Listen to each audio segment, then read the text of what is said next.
Easy. I booked a tour because here's the thing. I didn't think this pregnancy was going to last. I'm just being honest. Okay, I thought this was going to be a bad 3 weeks at work. That's what I thought. So I booked a tour. Are you ready for this?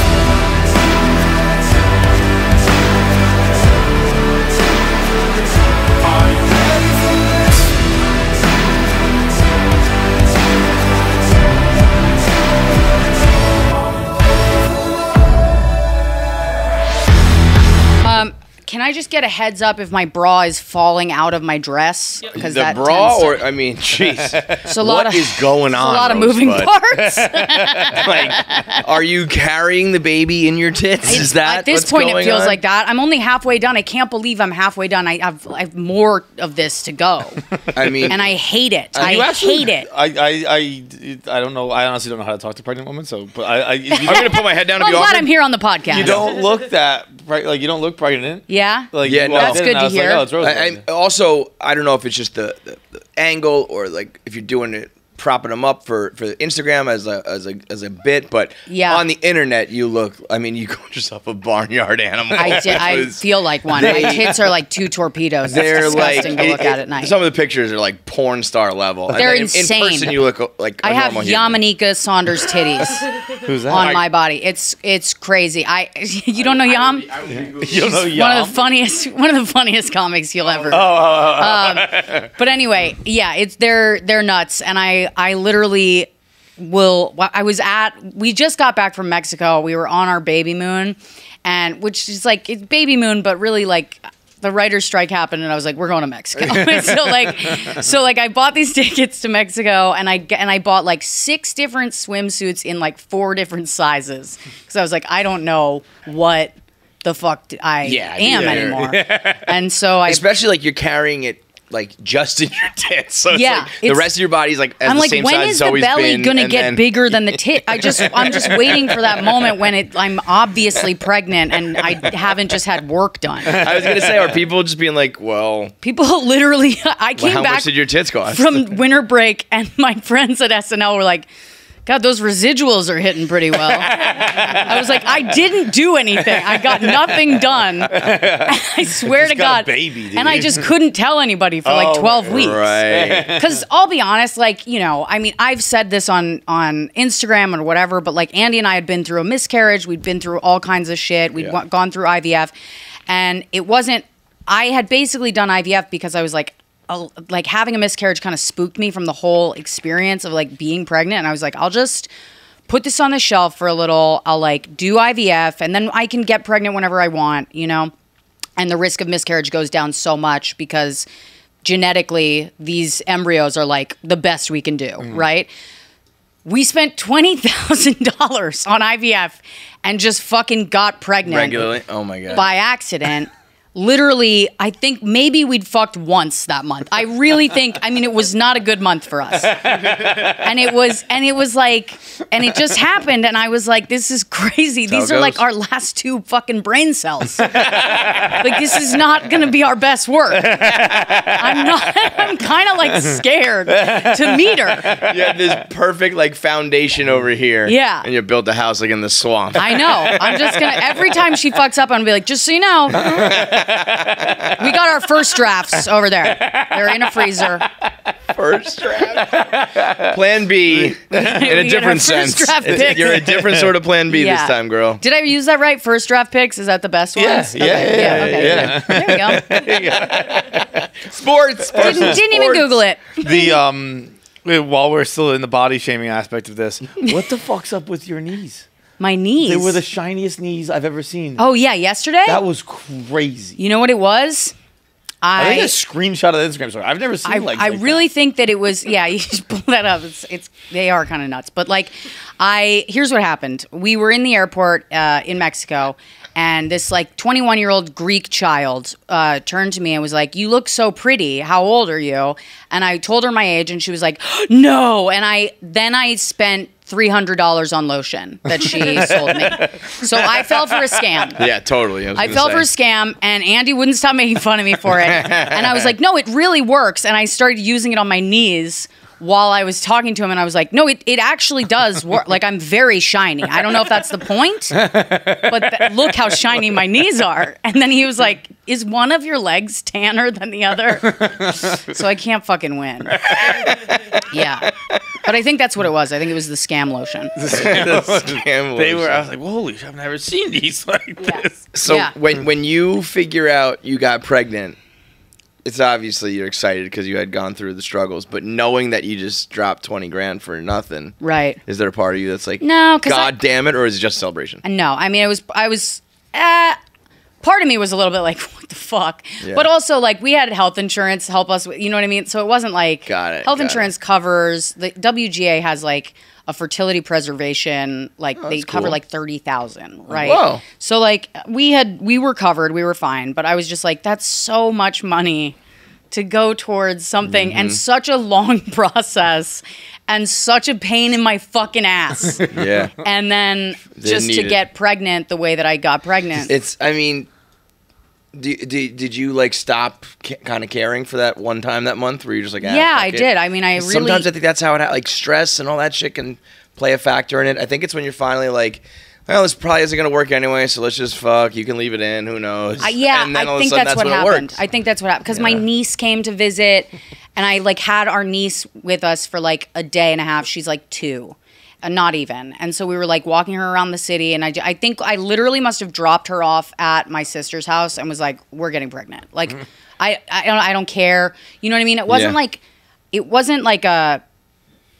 it's definitely going to happen, but I was just like, I don't care. If it happens, great. If it doesn't, whatever. We've got the embryos. So I think it was like, you know, maybe some of the stress was lifted from the whole thing. Yeah. But either way, I was like, once it happened, I was like, oh, fuck. Now I have to, like, go to work and, like, do this while I'm at work. Which I'm totally... It sucks. It sucks, dude. This is the least feminist thing I've ever said, but working in the first trimester should be fucking illegal. Yeah. It's the worst thing I've ever had to do. It sucked ass. I was literally... I lost all my edge. I was walking... I'll never forget. I was walking through Studio 8, and I heard Travis Kelce rehearsing his lines with a friend. Oh, God. Because he was, like, trying to get his lines right. And it was so cute to me that he had, like, a friend helping him read that I started crying in the hallway. I swear to God. Get the fuck out. I started crying because Travis Kelce was practicing reading. Did he see? No, of course not. No, nobody saw. No one saw that. No one's ever seen me cry. No one's going to see that. But that's what happened. And then another time I cried because I dropped my phone and I was embarrassed. And it was like, true. You just become a hormone monster. Yeah, it was crazy. I've never cried this much in my life. Yeah. Like, but are you able to like recognize like maybe in the middle of it or after the fact you're like, okay, wait a minute, this is like. Oh, I know while it's happening. But you can't stop yourself. But I can't stop it. I can't stop it at all. It's like if you're in the middle of tripping on acid, you can't not see what you're seeing. I mean, yeah, you go like, oh, I'm on drugs, but that doesn't mean that your friend doesn't have a lizard head. You know what I mean? It's still, you're still fucking happening. Scared. Yeah. So that's kind of like what it feels like a little bit. Like you're just on drugs is what it feels like. It's terrifying. The whole process is fucking crazy. Yeah. If men had to do it, there'd be no human race. I would never. Dude, it makes me fucking hate you guys so much. That we don't have to? That you don't have to do it. Yep. Is like, but also it's almost like better because I'm just like, I think about my dad. Like my dad, when I was born, my dad came into the hospital room high as a fucking kite, eating popcorn with his friend, like laughing after like a day in the park, and they got sent away, right? And I feel like that's the way it should be. I just vibe like is that not anymore, anymore. But like back in the day, you know, before he was like just sold out for like corporate law or whatever. You know, he was like a hippie. So he comes in and he's like, he smells like weed, and my mom's like in labor, and she's like, just get the fuck out. You know what I mean? So like, and now I'm like, oh, I get it. It's like, it is our shit. Like we can do it. We know how to do it. Yeah. The thing about being pregnant now is that on the one hand, men are so involved that it's nice because you're like legitimately co-parenting. But on the other hand, you're like, I got this. You know what I mean? Like Andy spent half of our baby moon like following me around with sunscreen. Right. You know what I mean? You're like, get the fuck away. And I was like, God! You know what I mean? Like he was just like. Well, you know what? It's like it's a very hard middle ground to find because if you're not like. If he didn't do that once, you'd be like, "You let me get fucking sunburned, you piece of shit." Yeah, exactly. And then one squirt too many. Right. Get away from me. Yes. It's like you gotta thread the needle when you're the dad. Hard. It's hard. And I feel for him because he really has been. I mean, any pregnant woman is tough, but me pregnant. It's like I really do feel for him. I really am like, you poor fucking thing. What are you gonna do? What are you gonna do? A punching bag. I'm like, I'm so sorry. Like ordinarily, I've said many times before, women go through all the pain, all the struggle, all of that, and so obviously it is the like I don't want to call it sympathy, but just like. Your empathy and all that should go towards women. Yeah. But don't get it twisted. It's very hard for a guy. He's not doing it, but he feels like he has to help, and he's got to deal with the hormone. Everything we just mentioned. But I'm always like, but that being said, guys have it easy, and it's girls you have to worry about. In this one situation, it's like, I don't know. That's a coin flip. On the one hand, pregnancy, yes. On the other hand, it's dealing with a pregnant Rosebud baker. Yeah. So I know this. Literally the day it happened, I was like, oh, fuck. I feel like you're like when Spider-Man like realizes he has powers, like you're in the mirror like, this isn't going to go well. It's exactly like that. I could see you being like in The Walking Dead, the zombies who aren't just like the ones that are like. Dude, it's so fucked up. When I get mad about something, it's like I'm gonna say some shit that I fully regret and I can't take back. Like What's the worst thing you said to Andy while pregnant? I don't think it's even to Andy. It's like I think about. There was one time, I was like fighting with somebody. I forget what it was. It was like we were at Rewrites and I was fighting with somebody. I was doing I don't know what the take was, but I was defending it with my life, right? And it was the wrong take. But then somebody was like, well, the defense was basically like, that wasn't necessarily funny because I had a friend that killed themselves. And I just went, well, that's just fucking selfish. I go, you don't bring that up. I go, you don't bring that up to shut down a joke. I was like, sorry about your friend, but like, come on. I go, you can't do that. You're 100%. I was going to say, that's not wrong. You might be just talking to the wrong two people, but I'm completely with you. Yeah. No, I was not. Let's go around the room. Everybody else agrees. One person with a sob story is going to shut this down. Every single person in the room was just like, you're crazy. You're absolutely fucking wrong. That's crazy. Yeah, I'd be like, Rose was 100% right. They were all like, keep that shit to yourself, dude. They were all like, no. Oh, your friend committed suicide. Welcome to a New York City writer's room. All our friends are committing suicide. That's how we're fucking here. I didn't listen. I'm going next. I still at this point, if you guys support me anymore, I'm going to go back and say that I was right again. And I've already sort of swallowed it. I've been like, you're right, I apologize. But we say just all the time, for the sake of my job. When people have a line, it gets so annoying because it's always people who don't have a line. Yeah. Who then have this one line. Until it happens to them. Where it's like, whoa, hang on. My grandmother died of cancer. Well, so did our grandmother died of cancer. I don't even think they were talking about their friend. I think it was like a friend of theirs friend. Then I don't even remember. It was just so out there that I was like, and then I like paused and was like, well, that's fucking selfish. And everyone just went, Jesus Christ. I might have approached it slightly different, but I'm what is on wrong your side. With you? It's actually funny you said that because I was with a buddy this weekend who we were at your show before I ever met you. We were at your show at Zany's in Chicago. Oh, yeah. And it was a show you ended up posting because the woman got like... Oh, that crazy drunk girl. Yeah. That was like our introduction to you. She was like talking full gibberish. Yeah. But I'd forgotten about that night or whatever, and he's like, oh, like, you're interviewing Rosebud this week? Like, remember when she was telling the joke about how her sister died, and we were the only table hysterically laughing? And I was like, yeah, we get Rosebud's humor. We're on the same page here. I know. It's nice now that people are actually showing up to my shows that know me, because it feels like they're getting it. It doesn't. Yeah, they're like, hot tub, we know. But I kind of miss that moment where like I would tell a joke and half the crowd doesn't know me and they just go, no. Absolutely not. No. You just see random heads in the crowd just be like, no.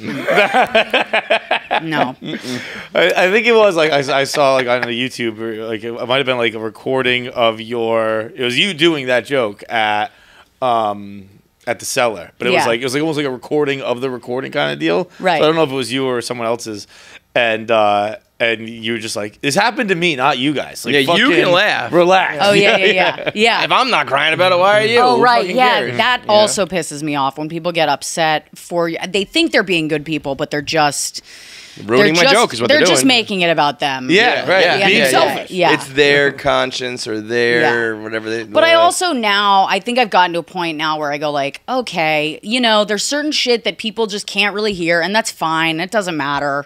It's like I used to get mad about it, and now I just go like, it's not for them. Yeah. Right. You know what I mean? Totally. It doesn't. It really doesn't bother me anymore. I think it used to be more precious to me.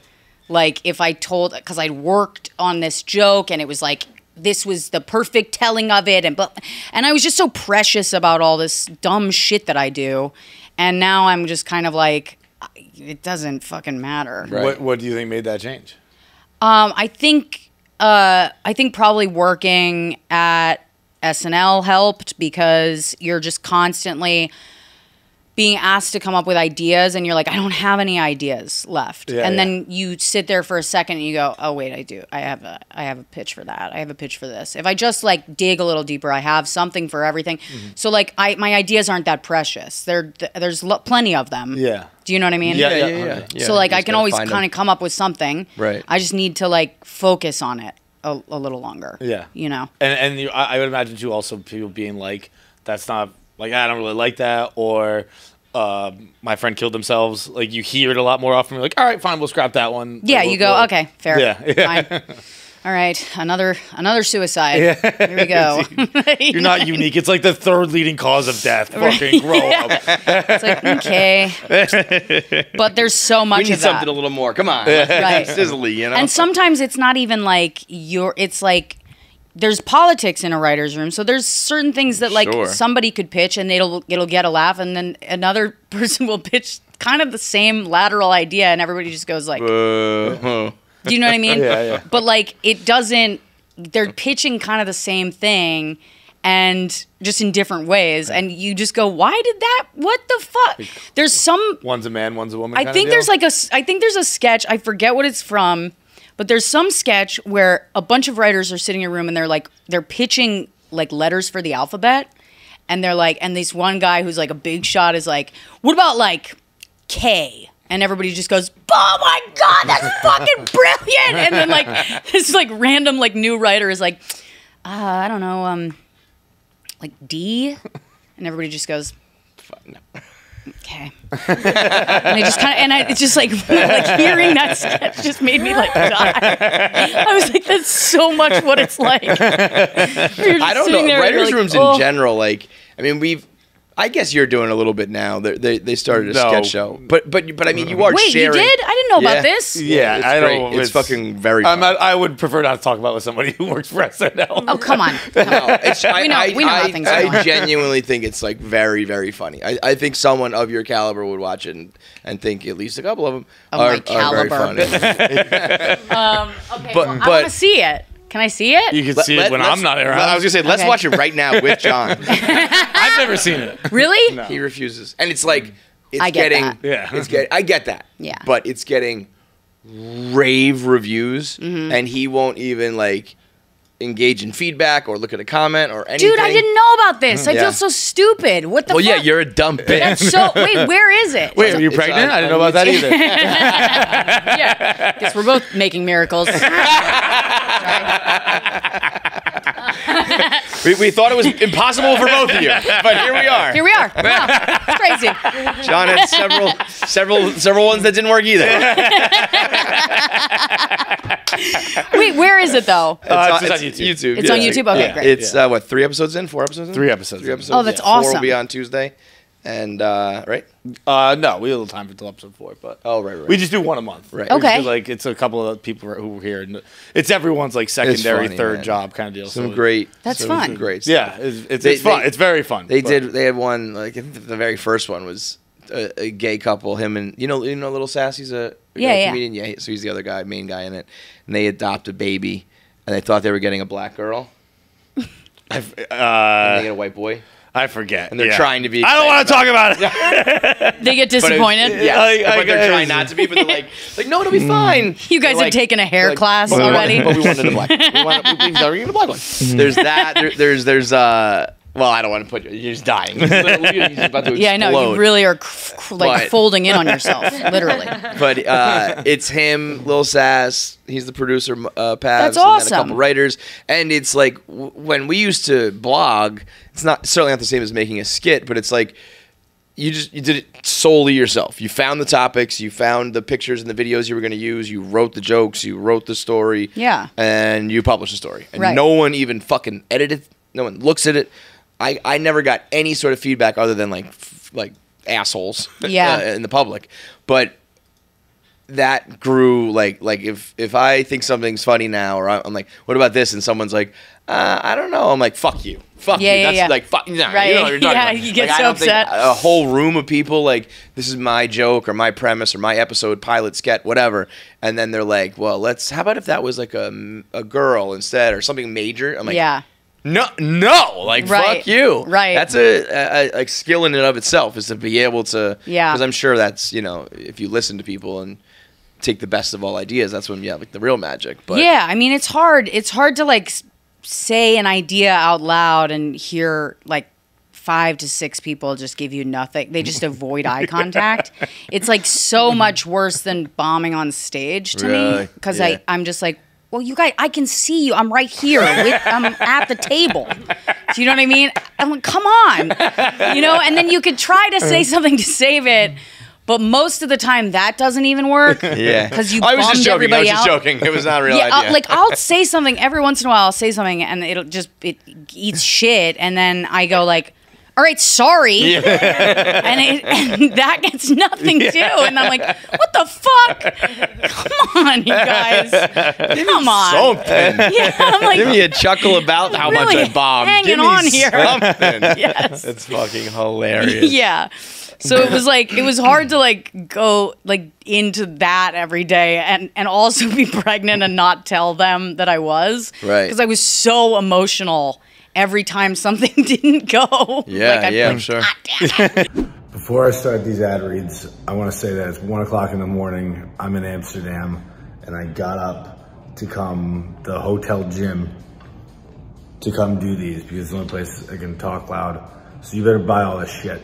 There's a lot of advertisements and things going around for Father's Day right now. It's coming up. Don't forget to call your dad and tell him you love him. You don't even have to do that, in fact. Well, you should do that. You should definitely do that. But the best way to tell him you love him is by sending him a box of Omaha Steaks. You can get him a million different things. Your dad wants meat and your dad wants to man the grill. That's what he wants to do all summer. He wants to man the grill with bacon wrapped fillets. He wants to man the grill with air-chilled boneless chicken. He wants to man the grill with franks and burgers and with the caramel apple tartlets. He wants to pretend he cooked them all himself, and Omaha's cool with that. Omaha doesn't want the credit. Omaha just wants to have a good time with you and your family. I've sent these things to my uncles. I've sent it to my dad. I've sent it to family friends. 100% of the time, shout out my Uncle Scott in particular. It is beloved. They won't stop talking about it. 5 years ago, I sent this. Still talks about it every Christmas. Well, make Father's Day Christmas this year. It's always the biggest holiday, Christmas. What about dad? Go to omahasteaks.com right now. Use code KFC. Get $30 off your order. Also, on top of all that great stuff, it comes with a 100% money-back guarantee. Minimum purchase may apply. Make sure you check that out. Do you also, were you also getting emotional about the fact that all the writing you were doing, you were getting no money for it?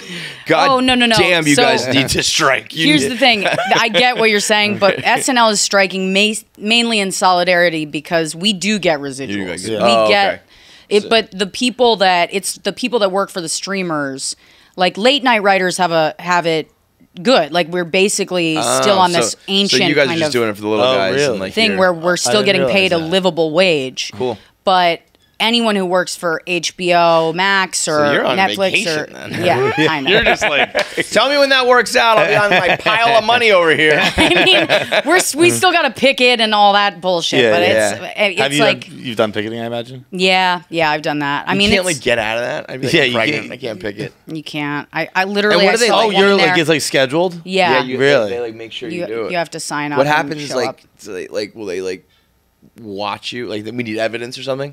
I don't really know. You know, it's I one don't of those want to things. like It's find like when you out. get banned from a stadium. It's like you're not gonna.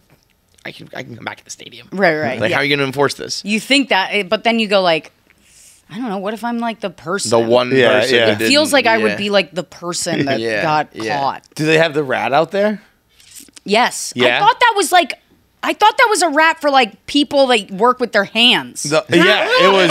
Dude, it was in front of this building It's for just like a union. full year. It's just any union. It was Yeah, I didn't know it was not any for union. us. You like borrow the rat, I think, right? I think. I or does guess that- so. I think it's like a rat that it's like the steam fitters use it and the fucking Teamsters use it and now the writers use it. Yeah, the rat was there. I was like, that's our rat too? I had no idea. It does feel different, like a you're, union's like, a in an union, art- but when it's like, you know, You like do art.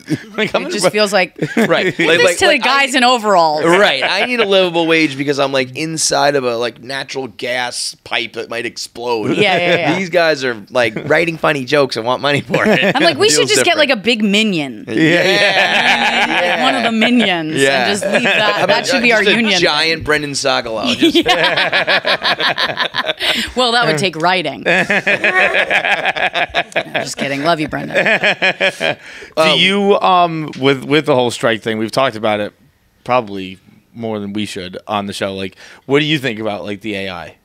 Like, do you think there's going to be anything? I think with it's that? a serious fucking problem. Yeah. Yeah. I think that if they're trying to like fold in language now that like uses AI to use an actor's likeness without their permission, they want to create an economy where and this is what's crazy about it is like they don't understand that this could like take over their jobs too. Right, and they're like this is what we came to the table. We were like, we want to discuss AI and what the developments with it are and how we could primary though, right? Like it was on our list of demands, so it was like part of the negotiations. Right. So we have like this list of demands, and that was pretty high up on the I don't know, whatever. I can't think of the word. So we go in, we're like, we want to talk about getting compensated. We want to talk about preventing AI from taking over, all of that. And they were like, their counteroffer was, yeah, we'll meet once a year to discuss advancements in technology. And we were like, Once what? By the way, once a year. So you just want to sit down once a year and be like, wow, so technology is also like in a year really from taken now, off. AI will be like 100 times what it was when it first came out. No You shit. know I'm what I like, mean? yeah, the head of Google in a quit year? Yeah. before the house burned down. Yeah. So like, we're fucked. Right. Didn't he like leave a manifesto too? That just said like, "Whoops." I mean, Like, I think that's he what said, it like, seems like. He had like I just read a headline obviously, but it was like leaves and expresses sincere regret for what he worked on for his life's work. Right. Yeah. Yeah, because they... Yeah, it's some atomic bomb shit. It's like, Yeah. we shouldn't have made this. Right. Which, except this was every step of the way of building the atomic bomb. They were going, we shouldn't make this. We shouldn't make this. Yeah, they just kept doing it. Yeah. Everyone the whole time was like, we probably shouldn't do this. Right. Exactly. Do you think we were debating whether or not if like a show or a song or I guess your expertise would be more the TV show and movies. If you let's say it turned out a really good script because right now I think you can come up with some stuff, but like it can't be a whole movie. Let's say they do. If people find out that it's written by a computer, do you think the audience cares enough to not go see it or not or pay. No, or whatever. I don't think they give a shit. Yeah. No, I don't even think they'll know.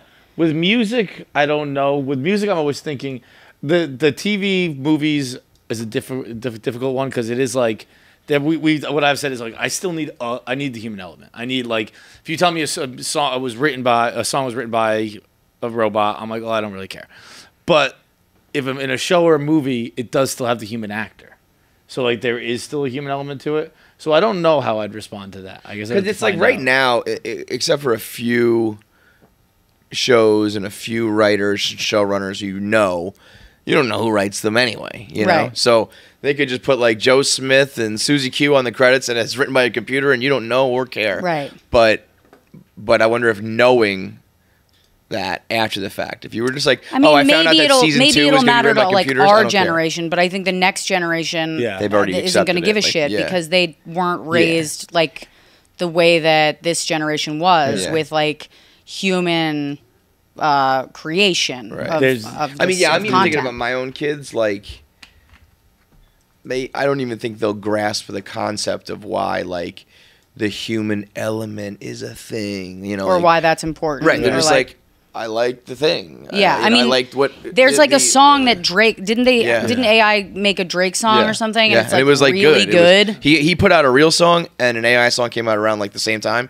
and like the 100% consensus is the fake one was good and the real one was bad. Just so much so that people were like, Drake should have said the bad one was also AI and just got that off of his I didn't know he had a real one. I haven't heard either of them. Search and Rescue. I mean, it's really that's the kind of shit that makes you go like, oh, okay, so like we don't really even care. But that much. don't you think that there's like I think it's always better to like lean into stuff and try to benefit from it rather than fight it because you ain't gonna stop it.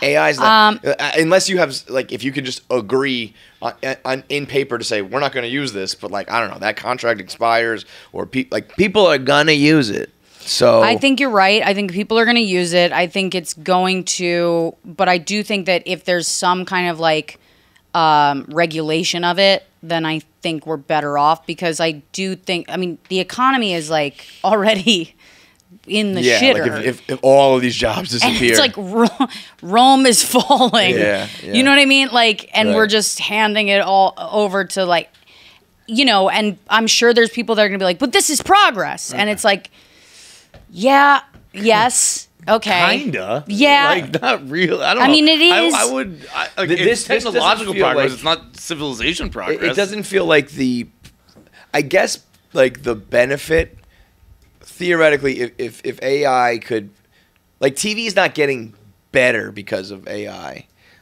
Not yet. It's just like but even so, okay, like what would be the benefit? AI can write it faster and do more. That's not necessarily what we were talking about was like you don't want 1,000 seasons. You don't want 10 seasons and. Because eventually, like shows run its course, whether or not it takes a human 2 years to write that or AI to 2 minutes to write that. Well, you only want about 5-6 seasons and 10 episodes a season. I mean, a show runs its course when people stop watching, really. Yeah, but like... Because how many... I'm just saying, what does AI do that makes the television better? Is it going to be funnier than people? I think it Or is it just that it's less labor, less cost, can do faster?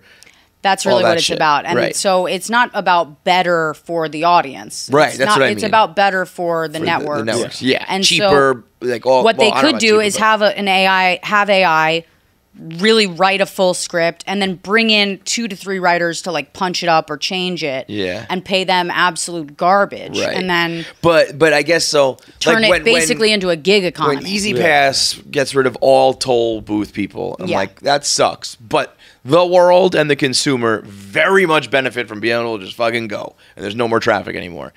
If the audience and the general public doesn't like get a better product, the execs will use it just for the money and all that. But it just doesn't feel like people will be like, okay, this is awesome because entertainment got better. It's like... people don't necessarily need a better product to find something easier to do. Do you know what I mean? Like... you can watch a show. I mean, I'm obsessed with VanderPump. Mm-hmm. That is an easy show for me to watch. Yeah, it's not a good show. No, it's trash. Yeah, it's not like Real Housewives of New York is an excellent show for me to watch because it's easy for me to consume. But it's not a good show. And so that's kind of the danger, I think, of AI is like, yeah, it'll make more shows. It'll make shows that are very easy to consume. This is what I mean. It's not.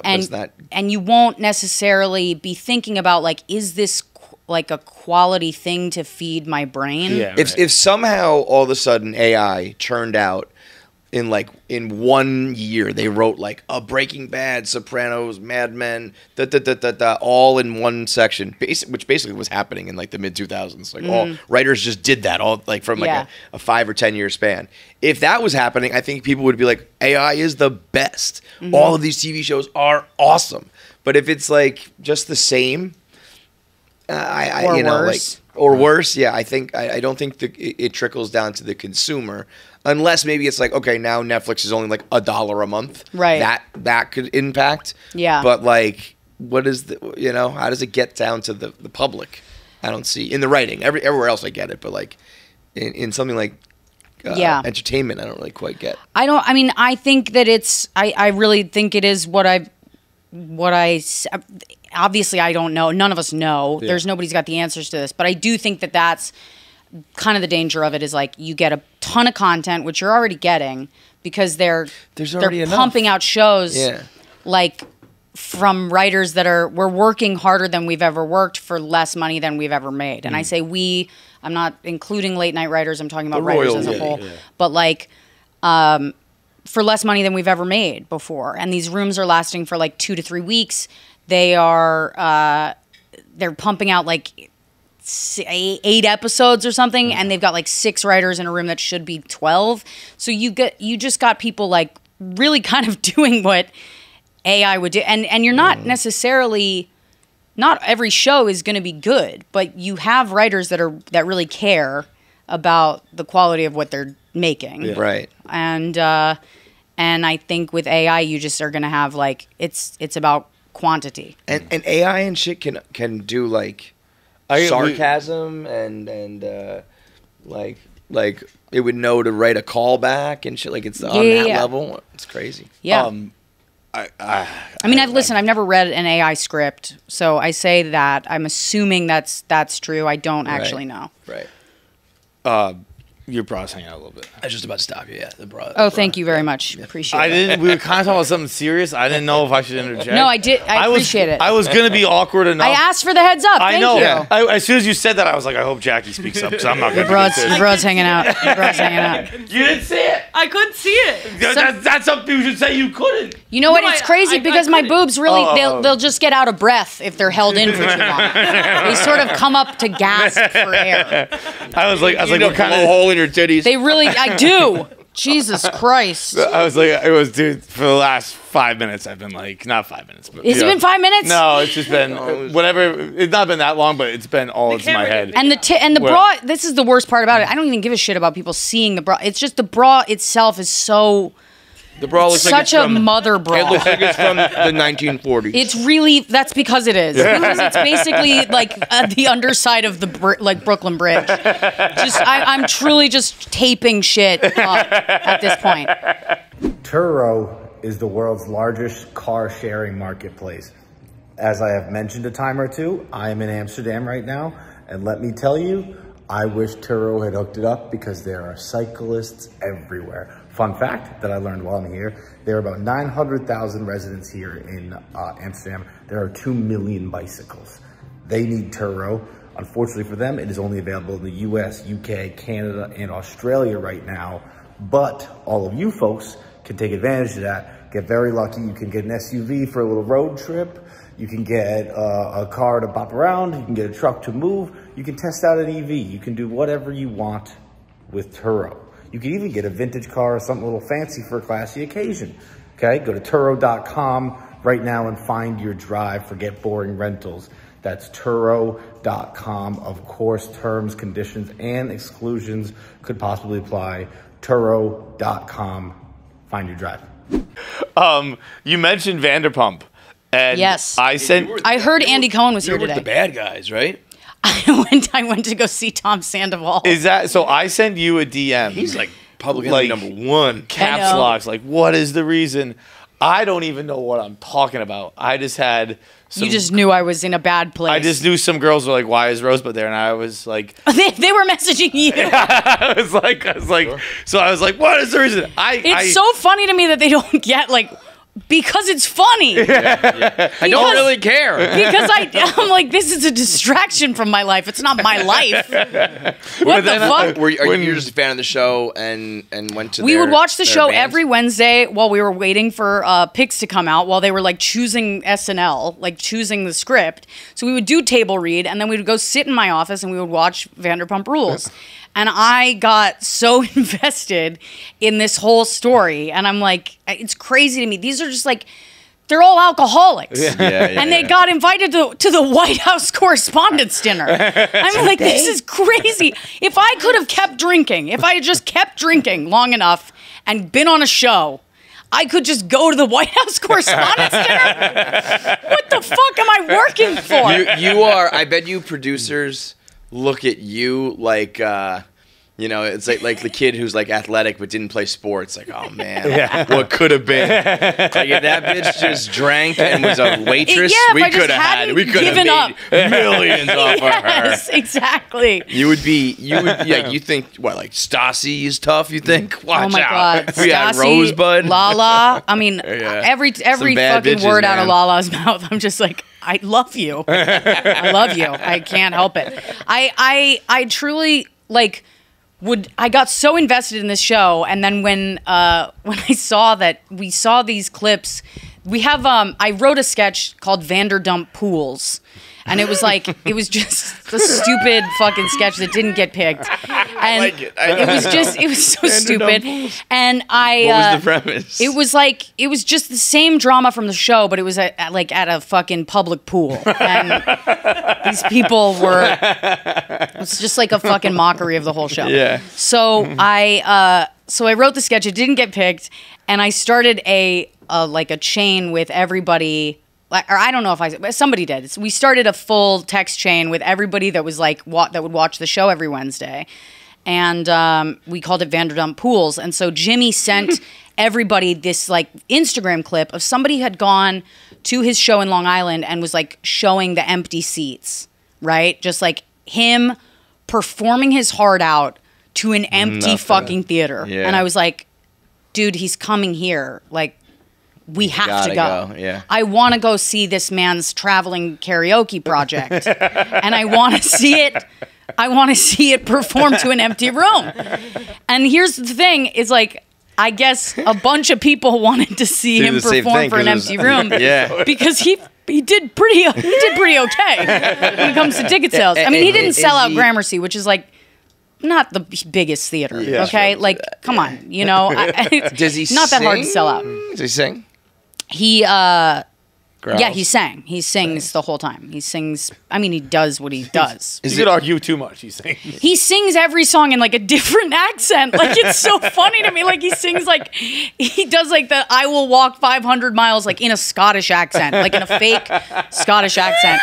And then he's like, and we're all watching. And we're just going, no, oh no. Like, see, I thought so. I sent you that DM, and it was all caps locks, and I was like.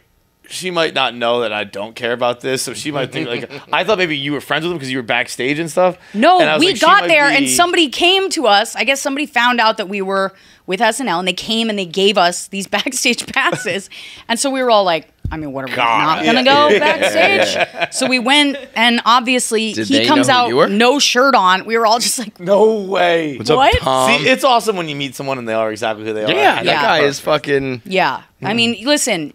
He's like a reality. A guy wearing a fucking like makeup on his eyes with glitter. It's like you're not going to expect the most from this man. He's not. You're not going to get a genuine apology from a guy. Yeah, right. Do you know what I mean?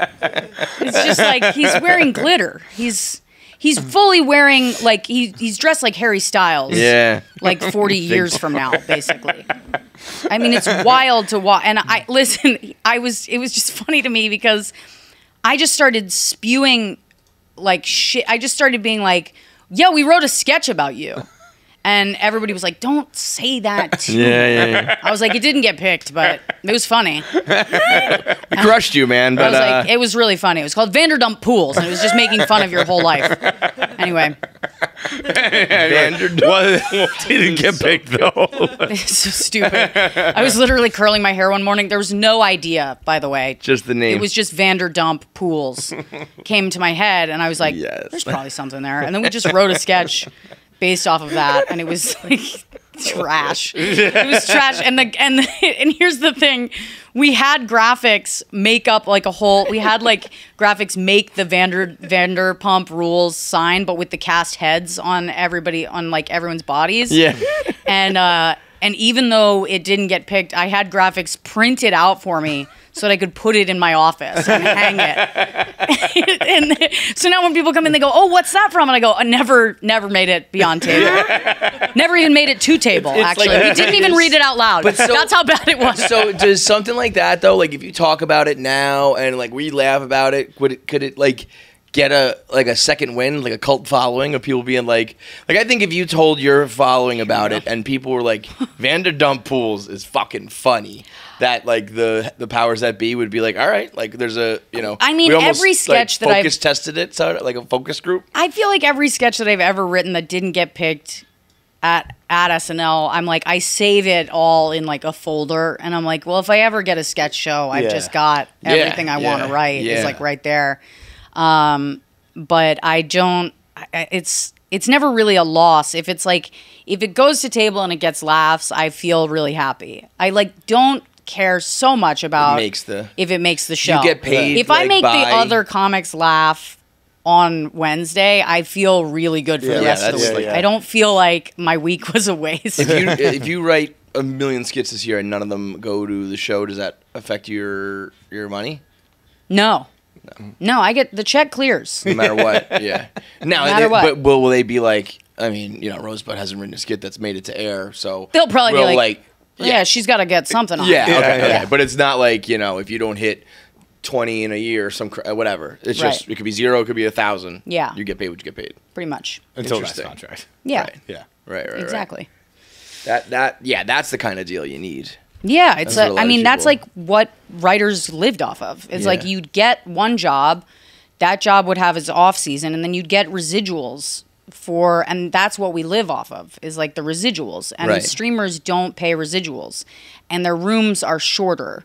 So their rooms are like 13 smaller weeks. People, or like so it's a couple months. Yeah. I think it was Snoop Dogg who had like the best like take on it. That's not the best. Like, where's that money? He was like I think he said like the streaming services are telling the artists that it doesn't make money, and you're telling the investors that it's gonna get them worth crazy rich. $1 billion. So pick one of us. You're lying to one of us. Mm-hmm. Right. Like just let us know which one it is, but you're lying to either us or them. Right. And who are they going to lie to? Like we fucking know. The dumb fucking artists. Like, just give us a chance. Yeah. Well, that's the thing, though, is like there's so many people who want to be artists and so many starving artists and shit that it's kind of like, I think it's, when you get to a place where you're successful, you're like, I got to get this fucking money now. But in the beginning, people are like, I'm just happy to have a label, happy to be. Yeah, you spend so many years just taking whatever you can get, and then they just I'm lucky to have a badge that gets me into the building. Yeah, and like you just get butt fucked. Yeah, in whether you're a comedian, a writer, an actor, whatever. Like so much in the beginning. I mean, even some of the comedy stuff blows my mind. I guess like rent is really crazy. So if you're a club owner, you're already providing something very important in the stage and the audience, right? And that can cost in New York City tens of thousands of dollars. But when I hear that like some people go on stage for like $20, like $50, it's like, what? $50 a spot. Yeah, like that's fucking nothing, especially this day and age. Like, but but like if you don't, like, there's some comic who probably would, right? So it's like, I guess there's always a comic that will, But so is there? There's no sort of like comedy union, is there? I mean, they're not writers, right? Like, no. We all hate each other. I was gonna say, that couldn't really ever even exist, right? There's no union. Like, if you guys ever just said, what? For fucking pirates, there's no union. But if you guys ever could somehow tell all these New York spots, like, we're not going on stage for $50 anymore. You won't have a single comic unless you give all of us $250 a spot. They did that at the Comedy Store like years and years and years ago when Mitzi Shore wasn't paying comics, and then the comics did a strike, and there was like, it's all in that book. What's it called? They did a show off of it on Showtime. The documentary, yeah. That fucking Santino was in. Yeah. What's the name of it? Anyway, I read the book. It's like this history of the Comedy Store, basically. And did it work? It was a huge deal, and it worked. It worked. But you still have comics there that are like working the door for like years and years and years. And it's like, I mean, I haven't tried to get in at the store, you know, like I haven't tried yet. Ever? I mean, I did like a friends and family showcase thing, but I wasn't sure how it worked, and I guess maybe that was like a thing, but it was right before the pandemic, and then nothing. So but I'm like, yeah, I'm not gonna go out to LA at this point and be like, and work at the door. Yeah, right. I mean, do you know what I mean? crazy. It's like you're out there barking and shit. But that's kind of the attitude, you know. It's like you are like, you got to pay your dues all over again, no matter what city you start in. That's what's crazy. I can understand if you're like young and let me move this a little bit. You good? Yeah. If you're young and all that, but it's like, bro, I did this for 20 years in New York. I already did this. Like, I'm not fucking doing it for you too. Right. Well, I think most people like just don't. The systems are just a little jacked up. Like, yeah, it's would a you little say crazy. like the club owners have power? The power in that realm? Yeah. Once you really blow up, I'm sure the act does. But in the beginning, it feels like they can pay you anywhere from like zero to like very limited money, and you guys are just so eager to get spots and get an audience and do your takes. Well, it's such a hard, because every club is like its own kind of ecosystem. Yeah. Do you know what I mean? And there's certain club owners that do it really, really well, and they have like a real respect for comedy, and they have bookers that really respect comedy and that want to build a comic and allow them space to like stretch and do and just grow as a comedian.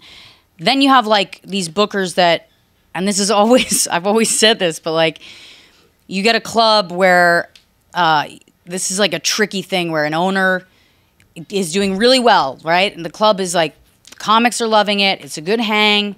Audiences are showing up, and the word is really good. And then they start to get these side projects, and it's like always a sign that the club is on its way down the fucking shitter. What's a side project? A side project. They'll be like, oh, this is going well. We're gonna open up another one, and we're gonna open it up in this place that no one fucking needs a comedy club, right? And now we're gonna manage comics. Now we're gonna do that. You know what I mean? And it's like there's certain clubs that have done this that are doing it pretty well. They've like narrowed their focus, but it's just tricky. I'm always like skeptical whenever I see a club owner be like, oh, and we got this going on, we got this going on, we got this going on. I'm like, how come you're not just doing what happened to the thing that you were doing really well? Just the one thing. Yeah. Cheesecake Factory. And it happens really slowly. Too many. It happens really slowly, but it's like they get greedy. But it's kind of like, okay, fine, but you're not you're gonna get shittier and shittier comics into that club, and it's gonna become more and more of like kind of a scam. I was talking to Francis about because Barstool's been opening up bars in different cities, and I was like, well, I wonder if we could ever open up a club, because if we were coming from a different angle, being like financed by like a fucking big gambling operation, there might be more money, and what if you could pay comics better? Wouldn't that be great? We'd come in and be like, you know, everybody would want to come to us if we're paying 5 times what you make at other clubs. Right. And he was like, yeah, but these other clubs will be like, if you go up on stage with them, like, you can't come back to my place. Yeah. And then you're blackballed from, you know, the other places you'd go. And I was like, oh, goddamn, this is like a fucking whole, like... Yeah, that's like certain markets. I kind of get that, because if you're a traveling comic and you're going to a city that you have to headline this one thing, you're trying to drive ticket sales to that one place. Right. If you are then also performing at the club down the street, you're kind of watering down your own ticket sales. So it doesn't necessarily make sense for you as a comic either, because you're not just going there to like stretch. You're going there to make money. Right. So I get that a little bit more. It doesn't make sense in your hometown, in like a city that it's good. I mean, I have a home club, right? And that's the place that I perform the most. And that's the Cellar. And then I have other clubs that I perform at as well. But I kind of... There is a loyalty that I go, okay, well, I've put in avails here, and that's where I'm kind of like focused. Yeah. And then if I have avails in the rest of the month, I'll go other places, you know. That makes sense. I get that. Yeah. Like a local loyal, like I came up with this person, whoever owns the club kind of deal. Yeah. Yeah. Kind of. I mean, but that's also just for me, like in terms of like making my own life easier. It's just like, how many different people do I want to be emailing? You know what I mean? It's like I just can't. I can't email. Right. I don't email anymore. I'm like, I'm off the email. It's too much. You might as well fucking call me and read me a book. I don't. It's so much effort to fucking email. I'm off text now. I was surprised when you said like I started a group text. My like stomach churned. I know. Yeah. Like, group texts are like shower sex. Like they're great. For a second. In theory, and then you like get in there and you're like, what the Everybody's just going, why do we do this? Yeah, I got all this going on now. This sucks. But I do like I feel like the writers at my work they're really good about group chat. Like no one really responds. They send it out and then like nobody responds unless they've got something really fucking good. Yeah. And then they'll respond. Like I think there was That's the worst when you have the person who does respond to things. Yeah. And then you feel bad that you didn't also respond. You're like, no, if just no one responds, we're fine. If nobody responds, you're good. And no one does. It's really good. There was one text. I think somebody texted like, see you guys. If anybody could send in promos, and we were on break. And I think Che responded, leave us alone. And no one said anything in response to that, but we all got back to work and talked about it. Do you know what I mean? So it's like, it's respectful. We had a car ride the other day from the hotel to the airport that was like 40 minutes, and it was dead silent for like 38 of the minutes. Yeah. And then our dumb producer spoke up, and we were like, you ruined it. We had a moment of just people being quiet and not bothering each other about anything or bringing up stupid shit. Yes. For like 40 whole minutes. It was amazing. You're like, God damn The it. second he uttered a syllable, I snapped. No! You ruined history in the making. The driver turned around. He thought like we were going to fight. He fucking talked. You heard it. I'm in Amsterdam right now. I got Dutch folks stopping me all over the streets. They're grabbing me. They're saying Feitelberg. They're saying it in a funny language that's really long. The words are all too long here, but they're grabbing me. They're holding me over the canal by my ankles. They're saying it's like they're like robbing me like pirates. They're saying, "Where's pirate water? We want it over here in the Netherlands." I said, "You can't get it here. You can't get the pirate in a can, the party in a can here. You can only get pirate water in the States. I don't even know if that's true, but you definitely can't get it here.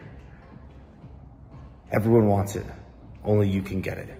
It comes in margarita, my favorite flavor. It comes in Sex on the Beach, not my favorite place to have sex. It comes in Miami Vice, and it comes in Bahama Mama. That's Bert's favorite flavor. Go see The Machine too if you haven't seen that. Go to drinkpiratewater.com right now. Show these Dutch how good it is so we can get it over to them. Or you can order it on GoPuff. drinkpiratewater.com, find out closest to you, or order it on GoPuff. How's Andy doing? He's doing good. I mean, other than having to like walk around the house like on his tiptoes. He's doing really good. I think people should walk around the house on their tiptoes. Yeah. Pregnant person or not in the house. Yeah. What? Yeah. Why? It's your fucking house. I saw. You're so deranged, dude. I think everyone should be uncomfortable in their own home. He's like, here's my take. Yes. I saw a Instagram reel yesterday, and it was like there are two kinds of people in this world. There are good people and bad people, and it was like good people, and it was like someone closing a door but with the doorknob already turned, and then letting it go quietly, so it doesn't, rather than slamming it and then letting it like snap. Yeah, right. And I was like, well, I know which one of these I am, and it's the first one. I quietly shut a door.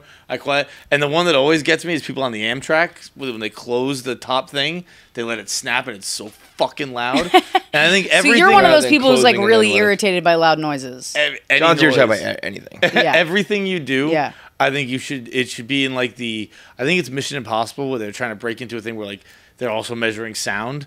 You should make sure it's as quiet as possible at all times. Right. Like a car ride. I kind of get that. Yeah. So like Andy, that's good practice for Andy, but he should practice it at all times. It should be a 24/7. Well, he's going to be practicing it when the baby's here for sure. Yeah. So we got that under control. I mean, he's doing really good. I feel like this has been the wildest fucking experience for us, and just like everything changes so fast, and you're just like, holy fucking shit. You're just like in it together, you know? Does this make do? It's babies due October 7th. I should stop calling it it. It's coming. Yeah. This is going to be a ridiculous question, I'm sure. But like, go for it. This is, I imagine it's like another like you were saying like, oh, so we're actually like we're together. Yeah. Like we're really this together. This is now. for real. Like we had the cute little wedding and all that stuff, but like now we're together. Yes. That kind of blows my mind. That there's like after post wedding, there's another level of like, wow. It keeps blowing my mind that my baby is half him. Do you know what I mean? Like it keeps blowing my mind that I'm like, I could see you being like, the baby looks like Andy, like one of those people. Fucking kid came out looking like my husband. God damn it! I'd be thrilled if she looked like Andy. I really would. I think she'd be so cute with like a sharp chin. A baby with a sharp chin. I think she's gonna be super cute. But I also am like, I am just like, I hope she's got more. I hope she's like a rough bitch. You know what I mean? I really just want her to be. If DNA has anything to say about it, I think that's we'll be what good. I want. I want her to be like the type of person who just like hunts and kills people for sport. That's really that's my goal. But here's the thing: is I keep saying this to my sisters, and they're like, she's not. They're like, because that's what you want. She'll gonna be a sweetheart. They're like, she's gonna be like Andy. She's gonna be like, kind of silent but disappointed. And I'm like, don't say that. They're like, that's what she's gonna be. You have any names? We got names, but we're not telling names because I'm like, if you tell a name, people make a face, and then you just. It's go funny. Like, they people do not. They really want to let you know. They really lack everybody lacks social couth. Yeah. Almost in all situations, but when it comes to the names. Yeah, they really can't help. Or just themselves. babies in general. They really are crazy when it comes to like babies in general. Like it's crazy to me how many things people have said to me. Where like I walked into the stand and somebody goes, "Hey, your face looks different." I go, "Yeah, I'm pregnant." She goes, "Yeah, I was gonna say your face looks fatter." I was like, "What the fuck?" And then like this is like a week after I go to my OB's office, right? I picked this Italian bitch because I thought she's gonna be like, you know, she'll let me get fat in peace. I stepped off the scale and this bitch goes, "Okay, that's enough." She goes, "You've had your fun. That's enough. You ate too much." I was like, "Excuse me?" She goes, "It's too much food. You ate. You have to stop." I was like, "Oh my God." Andy's sitting there laughing. I was like, "This is not fucking funny." This is a doctor or like This is my doctor. My doctor who will be delivering my child. Okay? No more pizza pie. That's enough. You got a Nintendo cartoon as a OBGYN. Yes. I have Mario as my daughter. She's such a bitch. And I'm like, oh my God. I mean, listen, I'm glad that you don't want a doctor who's going to tell you what you want to hear, right? Yeah, you need a doctor who's going to tell you what you need to hear. But she goes, "It's too much food." She was like, a little bedside manner. She goes, "How much weight?" She goes, because it literally every single article I've read is like, yeah, most women lose weight in the first trimester. I'm 20 pounds up. I'm for real, just keep packing on, and I can't stop eating. I'm fully just shoving shit in my hole all day. And I can't stop. There's no stopping me. And I'm like, I can't. It's not an option. I'm going to Italy this month. I'm going to fucking... Oh, my God. I'm going to end this thing. I'm going to be like 70 pounds. I know it. And she goes, you're going to be very mad at me if I tell you you have to stop eating because you're going to get so big. And I was like, yeah, I am, bitch. I am going to get so big. I'm like, that's the plan. All right? I've had to be on camera. Yeah, I've had to be thin my whole fucking life. I want to be fat. I want to get fat. All right? This is my time. Fuck yeah. Yeah. I like that.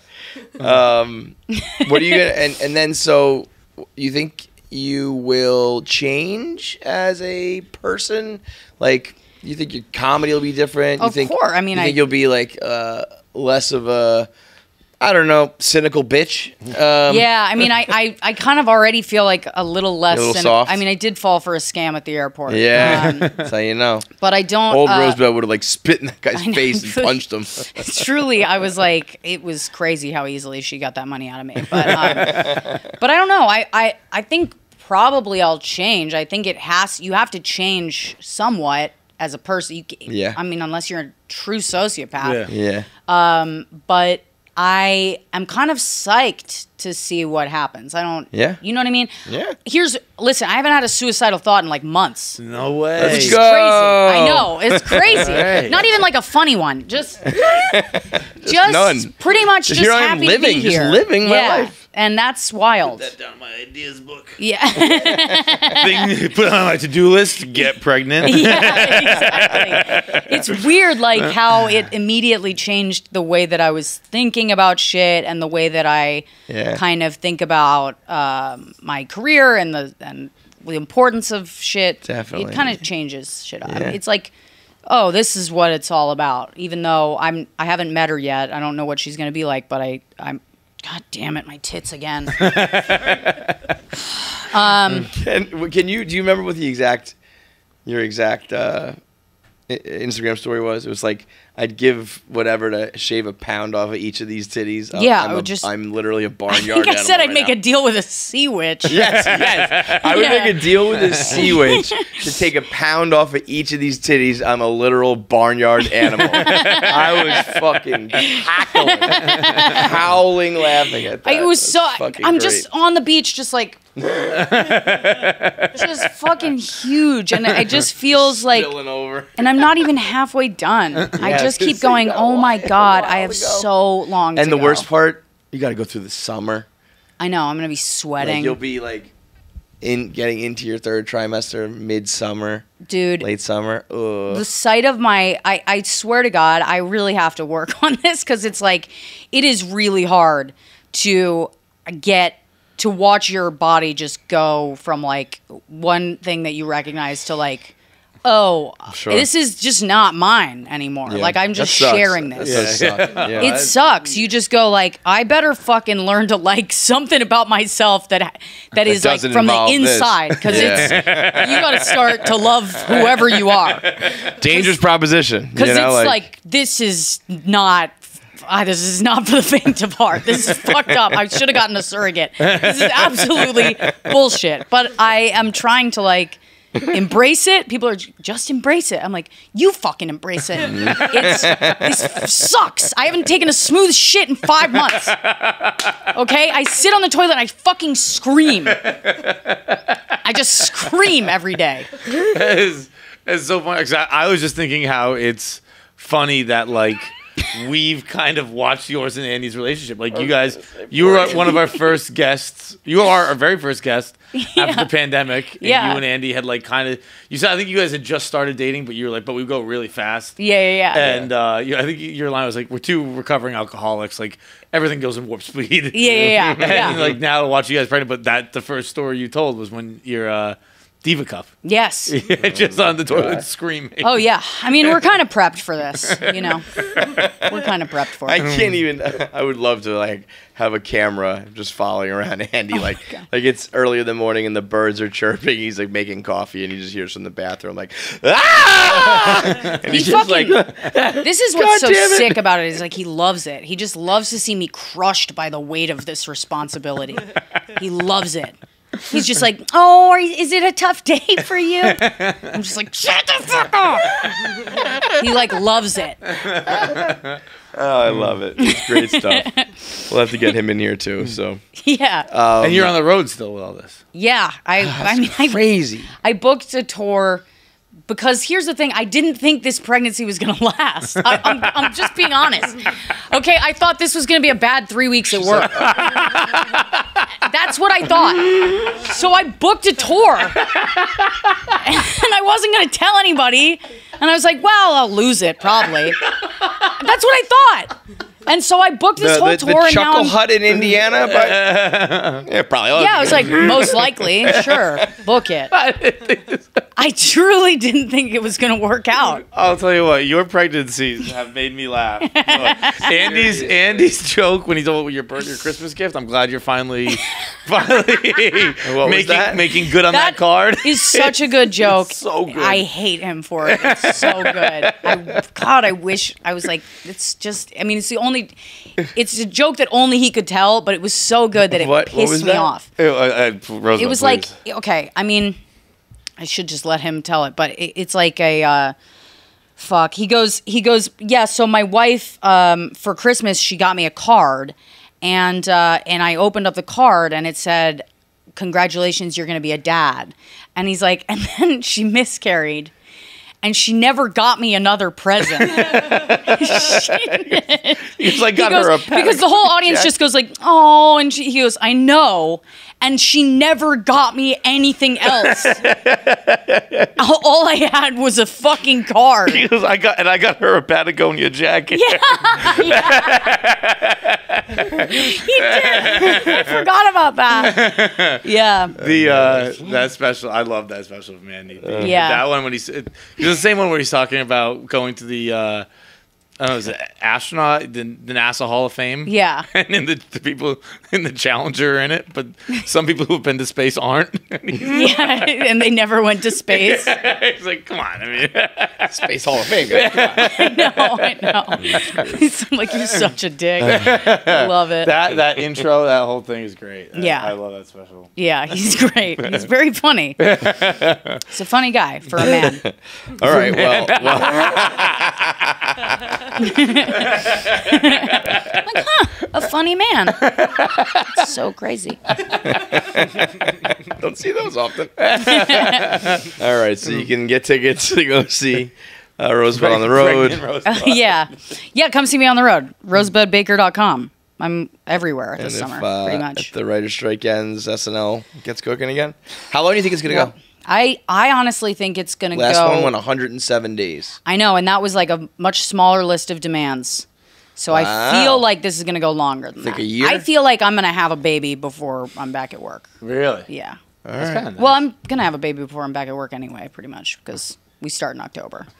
And I think people are saying like it'll last at least 3 months, at least 100 days. And so I feel like it might last a little longer. Yeah. If SAG and IATSE and the DGA all join, then I think it'll be shorter. But I don't know if they're going to do that. Okay. Oh, really? Yeah. You heard it from Rosebud. Well, I'm an idiot. No, headlines. Hollywood writer says. Just, no. Yeah. Just, Big time Hollywood writers. Pregnant idiot says this. Yeah. All right. Thank you, girl. Thank you so much. Thanks for having me, guys. Dollar Shave Club, that you could make the argument that they invented trimming up everything. They've been around forever. They're a name brand that you trust. Now they've got the double-headed electric trimmer. It's for your face, it's for your body. It's got 2 heads for your 2 heads, you might say. Okay, it comes with an LED light, comes with a travel bag. You can see everywhere you're shaving. You can travel on the go. It's waterproof. You can trim in the shower.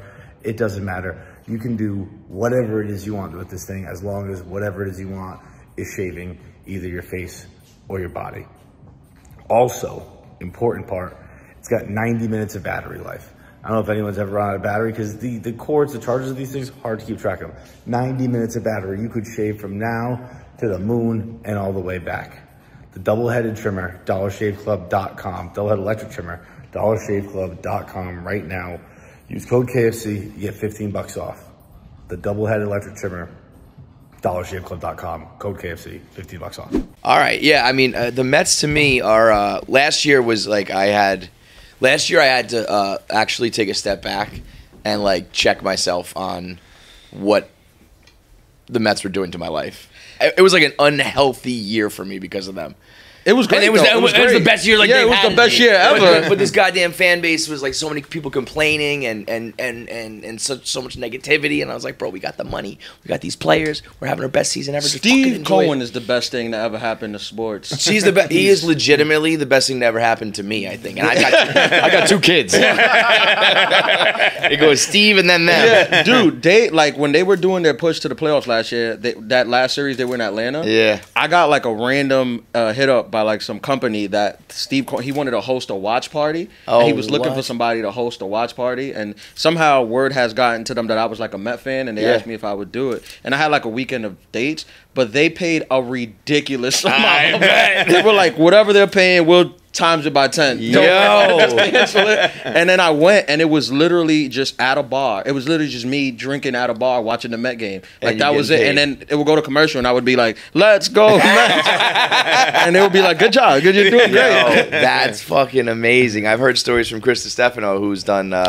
He's done some. Yeah, actually, the story he had where his wife booked him to do.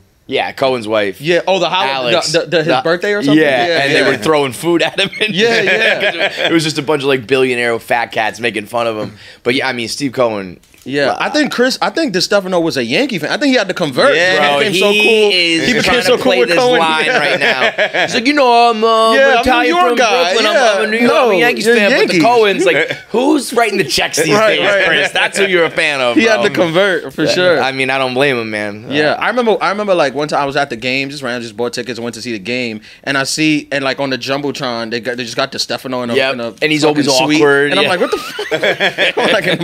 I think he said he's bombed every time. Every time they put him up there, he tries to do something funny, and it just flops miserably. Yeah. But yeah, man, Cohen and my boss Portnoy got into a little thing online like last year, arguing on Twitter. And my boss says to me like, "Yo, if shit really goes down, like whose side are you on?" And I was like, "Fucking his, dude. He's a billionaire. I'm riding with them, dude." What does that mean? Like if shit goes down, like what's gonna happen? Yeah, I was gonna say, what are we in a street fight? And I gotta pick which side am I on? The Jets. Whose tweet are you gonna like? Yeah, that's basically what it is. Which person are you gonna retweet, man? All right. So how old are you? 32. Okay, so you've been around long enough to see some heartache, and like so you know how fucking dark it can get as a Mets fan. I mean, only heartache. That's all I've seen. So I've always said like we are the worst generation because we're not old enough to really remember or were alive for '86. No, I wasn't alive. And I've seen them in the World Series twice. So yeah, we've seen them go, but like so when people talk about like he's a Red Sox fan, so it was an 86 years and the Cubs had 100 years, it's like that's all well and good. All I know is my entire life it hasn't happened. You know what I mean? So 100 years, I think it's better than like 20 years. Because 100 years is just what it is. Yeah, yeah. That's like it's just what it is. Right. But 20 years, they're like, no, there was a day when one time it did happen. I've made that argument with him, and I wonder. Actually, I don't know if we've ever talked about it. You're starting to get a little bit. Yeah. The argument I've had with him is because again, I'm from Boston, and we're in a 4-year drought now, championshipless. 4 whole years. God, don't worry, the Bruins are going to fix it this year. It's just a high school. This is high school. But the analogy I would give to him, and it's very apropos because I'm a woman and I know exactly what it's like. Sure. But it's like when I get to the championship and we lose, it hurts more than a bad season because like I had a miscarriage. I'm in the 3rd trimester. Yeah, I had a miscarriage. I'm sure it's 100% like that. Right, yeah, and I'm sure that women who had miscarriages would totally agree. You motherfuckers are just barren. Like you're like yeah, it's just not happening. It's whatever. Like I am like I've painted the baby room. Well, but here's the thing. Boston fans are. I mean, they're like a joke. Like they win like in every sport, like most of the time. Yeah, hockey's been a little over a decade, so we're gonna fix that. I have to. I mean, the reason why this place exists and why I've had any success is because of Boston sports having the success they had. They were selling T-shirts and game part watches, and that's why Barstool exists. So I have to, on some level, appreciate it, and I still hate it. Yeah, like I still root against it. It would be better for my wallet if they won, and I'm like, nope, fuck these guys. Yeah, because it became laughable. It became what about genuinely laughable? I get it with the Patriots. What about this? What about this year? Yeah. With like the Bruins? Yeah. I'll root for the Bruins. All right. Yeah. I'll root for the Bruins. I cannot root for the Patriots or the Celtics. I have a thing with the Red Sox because I hate the Yankees. So Bruins, I'm all good. Red Sox, I actually like root for as long as it doesn't somehow impact the Mets. I'm like, I don't hate the Yankees. Oh, no, we were going so good, bro. We had a thing going. I don't hate them. Like, I just don't care about them. I fucking hate them. Like, they're not even in our league. Did you see that tweet yesterday? No. That, the Costco? Costco. Yeah. There's like 9 franchises, something like that, who sell their tickets at Costco. It's all the poverty franchises. It's the Giants. It's the A's. It's the Brewers. It's the broke boys. Texas Rangers. It's fucking the Marlins. I forget a couple of teams. Rays. Yeah. And then the Yankees. And I was like, I couldn't believe it. Motherfuckers. Yeah. It's nice being the rich boys in town. That's a whole new world. But do you really, if you really think about it, do you really hate the Yankees or do you hate the fans? The fans, yes. Fans. But so you could even extrapolate. Because there's teams where I hate, but I don't know their fans. Yeah, I was going to say, it becomes, I actually hate Italians. I hate loudmouth Italians. They're always, I mean, I grew up in the Bronx as a Mets fan, so I was behind enemy lines my whole life. Yeah. So that's why I hate the new kid. The new, I didn't realize this. Anthony Volpe. He's a 21-year-old Italian from Hoboken who So he's one of those fans we've been making fun of. He now is their shortstop. I was like, this might be my final boss. This is my final that is an Italian guy's dream. I'm a Dominican from Queens, so we cheered for the Mets and Boston because there was so many Dominicans in Boston. They had Manny and they had Big Papi. So that was like the thing. But I like Yankees is like whatever. Like we haven't competed against them. You're a bigger man than I am because I just fucking. You hate the people. It's the people. I do, and I don't want them to be happy, and so then I have to hate the players because I'm like, I need you guys to lose too. I'm a New York dude though. Like I'm really New York. I just don't get that though, man. To me, it's like I just grew up.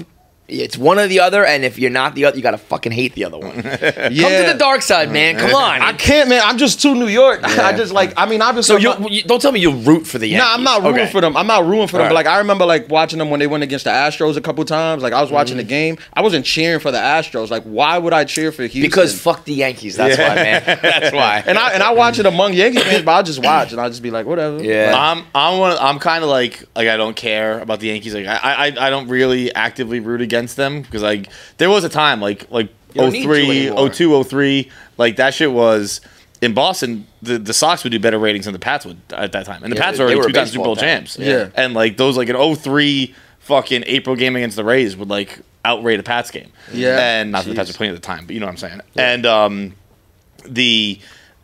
then I we won a few World Series, and I was like, all right, like whatever, who gives a fuck. And then 2 years ago, maybe, whatever, the same series probably, Yankees Astros. I was just watching at a bar, like who gives a shit, whatever. Astros went deep in like the 8th, and I was on the bar. I was like, yeah, fuck these guys. Yeah, even if you try not cheating the whole time, they're using the clickers. Dude, I don't give a shit how they do it. I think I'm like just a good loser. Like I just lost my whole life and everything, so I think I'm just like losing is like pretty. Like you ever meet those guys who's like Michael's like I can't lose, and I'm like, why not? Why can't you lose, bro? It's not that different from winning, to be honest. If you really think about it, it's not that different. Keep going. I like this. Talk more. So. It's just you lose and then you just continue living. Your life just continues. You just go home and do kind of what you would have done if you won. It's not that. I went to the World Baseball Classic in Miami. I was just there watching the Dominican Republic, and we lost the first game to Venezuela, and then we won the next two. We beat Israel, and then we beat I forgot the other team. Oh, and Nicaragua, I think. Whatever. And then we lost to Puerto Rico, and literally every day, winning and losing, there was no difference. There was a party, like leaving the stadium. People were happy. Like it's no difference. You really think about it. There was someone who said, I forget who the first athlete to ever say it was, but it's been said a million times since. I hate losing more than I like winning, and I'm like, oh, I'm the opposite. Yeah, no way. Like, I do have fun winning. It is fun to celebrate and all that. Like, I don't really hate losing. It's whatever. Dude, that Mamba mentality, I'm anti. I'm like, listen, man, it's fun to play the game, man. That's what it's about. Mamba mentality only works if you're fucking Kobe Bryant. If you're Kobe, yeah. Otherwise, you're just a dick. Yeah. You know? It's like, yo, relax, man. And even Kobe, he was a dick. He was a dick. Like, he was known. His teammates didn't love him at the time. If he wasn't winning, he wasn't a pleasant guy. It's like having the guy in the office who's like an overachiever, or the student who tries too hard. It's like, ugh. Yeah. You don't talk about the Mamba mentality for the guy who like studies hard for the test. Yeah. Right. You hate that kid. You know? Yeah. Did I read you were originally going to try to be a lawyer before comedy? Yeah. How far along in that process? Lost in that. Lost in that. I got my bachelor's, my undergrad in political science and economics. I was pre-law, and then I studied for the LSATs, and I took the LSATs, and I applied to some schools, and then just never followed up. Okay, all right. So So what made you flip the switch? I feel like, to be honest, when I look back at it, if I wanted to be a lawyer, I feel like I could have. I could have just went to law school. I kind of did well in school, but I was just like, I'm not I don't really care about this that much. And then I found comedy, and I was like, I really do care about this. So let me just try to do something I care about. How'd you find comedy? I was just always a fan. Yeah. I was always a fan, and actually, I remember being in college, and they did like a comedy competition, and Chris DiStefano was like the pro comic. He was like fairly new at the time. He was like 3 years in, but he was like the headliner to close out the student competition. And I just watched him like just murder like at school, and I was just like, man, I want to do that. That seems so cool. We've interviewed more comics and gotten more into this world, I started to go to more shows and see more specials and all that stuff. And I don't know, growing up a sports fan, I always thought, like, there's nothing better than a big hit or a big basket or a big touchdown in the moment in front of these fans. And then when you see somebody crush on stage and you watch, like, a whole club, arena or a fucking stadium, like, in the palm of their hands, I don't know if there's anything better than that. I mean, I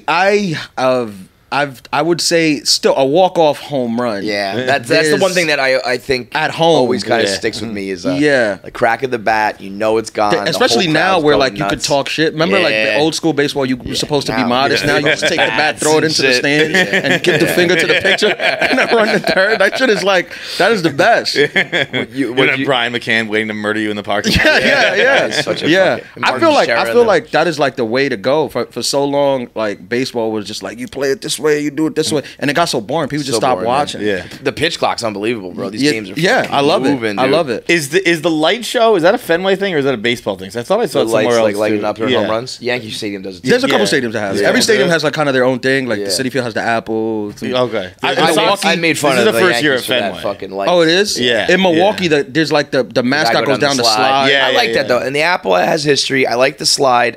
The lights to me. Houston has something too. The one place that has the train. The train. I think that's Kansas City. No, Pittsburgh. That's Houston. Right? Houston has the train. Yeah. The train is cool. That's it. I first saw because I'd never seen it. I guess I've watched a lot less baseball recently, and I saw it happen at Fenway on opening day or whatever.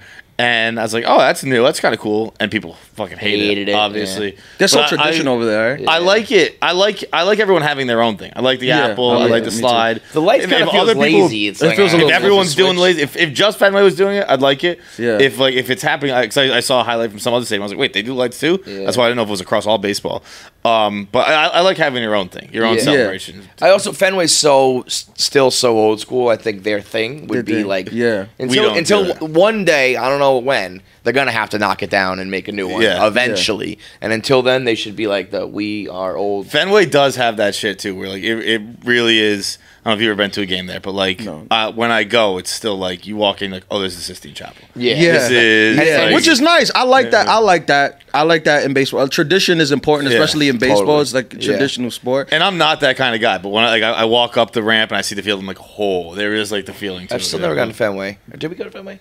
Have we gone to Fenway? No. Dude, but these young guys, the way they play, when you come from like a third world country with no water, the way they play, it's just like, that was the crazy thing about like WBC was like seeing how other countries celebrate. Like, oh, that's insane. They have fun at the game. They have. Dude, that's insane. I mean, I went to Mets playoff. I've been to the playoff game, a baseball playoff game. Never been to a World Series, but the energy doesn't compare. Yo, listen, you get down to Miami and you get a ton of Puerto Ricans or Dominicans in the spot watching baseball, and big shit happens. It's gonna be a fucking scene, right? Yeah, and this is the second time I went. Last time I went to Miami, then I went to San Diego and watched DR play USA. And it's also not like, sometimes you go see, I've been to like Yankees Boston where it's like, you're like, is there gonna be a fight in the audience? Like, this is not that. Like, so you root for the Dominican or US? Yeah, I root for the Dominican, but I mean, obviously I was Japan. I don't want to. Because I mean, clearly USA is the best. Like that's like if USA sent if we sent the pictures, the pictures, it's lights out. Yeah, it's no competition. Clearly USA is the best. But for like a country like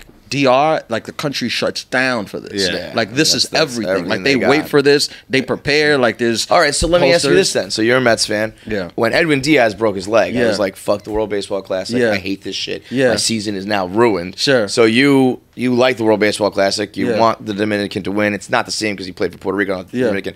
But like, let's say this. What if the Dominican team won the World Baseball Classic? Yeah. But then this season, we missed the playoffs because of Edwin Diaz being out. Where would you fall? I mean, as far as Edwin Diaz's injury, that could have happened in the shower. I know, but it happened at the World Baseball Classic. He would have been. He could have been in spring training. He would have been in spring. It's not like he wouldn't have been playing. Like the guys are playing at this time, right? So it's like a weird argument to be like, don't go to this. It's like, so it's okay if I get hurt in Port St. Lucie, but if I do it in this grand stage, but at least he was doing something for the team at spring training versus something for another team. Altuve got hurt too. He was out for like 2 months. Yeah. It is crazy. Some big names to go down. Yeah, I mean Edwin. There's no one bigger than that. That was the one guy I feel like we couldn't lose. If it's like a line drive that hits him in the face, then I'm like, sure. The celebrating baseball players, all of them are so soft. They're always getting injured. I mean, who am I to talk? But it seems like they're always getting injured in the most ridiculous ways. Yeah, that was pretty ridiculous. But I did feel that way as a Met fan originally. But I just know what it means to these countries. Like these countries literally wait like. Because you know they watch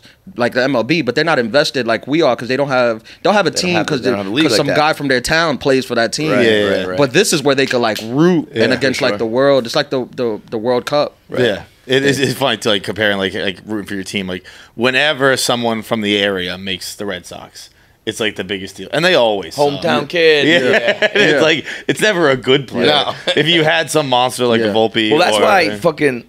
What LeBron ended up doing in Cleveland is the craziest thing that's ever happened in sports. Yeah, for like for that level of player to go to his hometown via the draft initially is like the stars could not have aligned more. I go the opposite. I'm like every player should be forced to go. So like that, everyone could get hurt. It's like it's unfair when teams keep back their star, and then our star goes. Everyone should have a fair shot at getting injured. That's a great call. In the U.S. in the Olympics, there was I think the NHL players are going back, but there was one Olympics I think where the NHL players didn't go.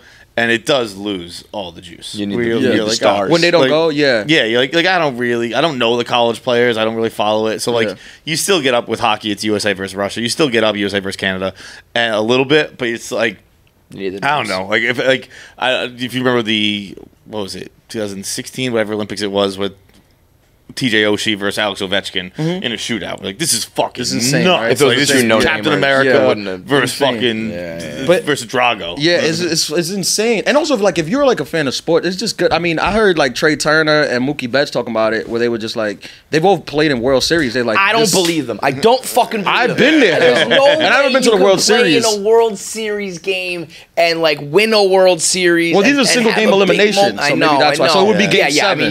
So it would be game 7 of World Series. Into that game. I get that, but even in Miami, like when USA played Japan, like it's obviously USA's home, but it's still a lot of Japanese people there. So it's they like travel, man. They travel, like so when like DR played Venezuela, it was like half DR, half Venezuela. So it's like, and it's also no beef. Like I remember like like they'll take out, like, let's say like Israel, like we were punching Israel by like, I mean, Yeah, yeah, we were up like 8, all right, and like Israel like took out the pitcher, and like he still got like a standing ovation, like everybody just stand up, like like you're doing this for your country, like like it's no like animosity like Yankees Boston where they're like fuck Rivera, you know. Like, I mean, listen, for Team Israel, it's like. It's almost like, good job, guys, good job. That's like super fun. That I can imagine that atmosphere. But I went to a game recently. I went to my first soccer game over in Europe, and that has a threat of violence at all times. Yes, that's also really fun. When you're like, one extreme or the other, there might be a riot right here. Like those guys people are setting fires in the stands. Yeah, like, I never. They got their win, and when they win, they have fire. This show is brought to you by BetterHelp. If you ever found yourself feeling a little stretched out, feeling a little thin, feeling a little stressed out, stressed out, doesn't matter what it is, it can be all the things. Therapy is going to be your best bet. And if you're thinking of giving it a try, you're going to want to go to BetterHelp.com. Okay, it's entirely online. Fill out a brief questionnaire. You're matched with a therapist that's best for you. You can switch therapists at any time, no fee. We've talked about therapy a lot on this site, on this website. It's not a website anymore, it's a podcast now. We've talked about therapy a lot on this podcast. I think it's helped me and Kevin through some pretty hard times that we've talked about. And it's all thanks to BetterHelp. So go to the website, fill out a brief questionnaire. Everything's online. You don't have to go to a waiting room. You don't have to bounce around therapists. If you ever tried to get a therapist, it is really, really difficult. BetterHelp makes it so easy. Go to BetterHelp.com, use code KFC, get 20% off your first month. That's BetterHelp.com, code KFC. Find more balance with BetterHelp. Like playing video games, like you used to play like Madden or 2K. It's the most shit talking, and then you lose, and you're just like, yeah. All right. Yo, video games brings a lot of bad out in people, man. Yeah, it does. Video Especially games, the sports one, I feel like. That's where people will be the most racist, sexist, evil. Yeah. This guy, he has one day a year he tries to play video games, and he just gets fucking waxed by like an 11-year-old. Yeah. And he's just done. So bad. It's like, I bought Xbox 360. I think maybe it was Xbox One, whatever. Because Taylor Kitsch from Friday Night Lights was in a commercial. Yeah. An animated version of him, not even him. And I was like, I gotta get this if Tim Riggins has it. And I was an adult man at the time. And I started playing Madden. I didn't even finish the first game. Like, it lets you play a game while it's loading. Yeah. And it was Pats Seahawks Super Bowl, so it was right after that. And I was like, this sucks. I'm down 70 in the first. Yeah. And then I put on like Tony Hawk. I couldn't beat the first level. And I was like, all right, Shit's hard, man. I'll do Call of Duty. I'll get this fucking headset on. And the kids were just so mean, dude. Like crazy mean. Like I've been victims of many a hate crime. People think I'm Jewish. It's misguided, but like I had hockey camps where kids would just slide like swastikas under the door, and like that really. Even college. I'm not Jewish. I'm like, you guys are attacking the wrong person. Yeah, I'll tell you. For the other it's side, already down the hall. And you're like, I'm on your side. Let's get him. I played video games like growing up, like with my boys. We always high school we used to play, and then I stopped playing them because I became, you grow up, you become an adult. Yeah. But then the pandemic hit, and I was like, let me just get. I bought a PlayStation. I bought MLB The Show, so we started playing. We started a league, but we stopped doing in the league. We stopped doing the headset because it would just get too vicious. So we would just like, let's just play, and then we'll talk after after the game is done. Because you don't want to be adult grown men. Yeah, adult, all of us in our 30s. We're like, fuck your mother. Yo, there's something about video game hours too. Like you can blow through 6 hours playing video games, and it feels like it was been 45 minutes. Dude, during the pandemic, I mean, we were playing at least 10 hours. It's nuts. Really? 10 hours. We had a baseball league, like a baseball tournament. It was like 8 of us. So it's just, you play each other 5 times a season, and the playoffs start. So it was just, and it was like, we had nothing else. I mean, I had no comedy. There was nothing. Some people went out. It sounds like a lot of fun. Yeah, some people went out and did podcasts. Crew of friends. Yeah, and became successful, but I didn't do any of that. I played MLB The Show. I got really good at that. Completely misread the whole thing. Again, we're gonna be telling lost again. Yeah, I lost on the pandemic again. we telling our grandkids like no, the pandemic was scary. Like people were dying. You couldn't go outside. Like what'd you do? Like We played a lot. Had a 1.7 ERA. That's what I had. That's what I had. I asked 2 no-hitters, motherfucker. Ask your uncles about me. It sounds like it was great. Like, no, it was awful. Like, it sounds awesome. Yeah. You're right. It was kind of awesome. If it wasn't for the widespread death, it was fucking fun, man. Right, dude. And I had just moved into my own apartment too, because there was no sports neither on TV, so like you couldn't watch sports. It's all we had, so we were playing it like it was actual. And then we found Twitch. So in Twitch, you could watch the other people play in our league. So it would be like a friend. 2 of my friends are like, all right, we're gonna play at 8, and then you have an audience. Put it on You Twitch. You're like, all right, and you're watching 2 of your friends play like it's real sports. Are your friends married and shit, or single, or what?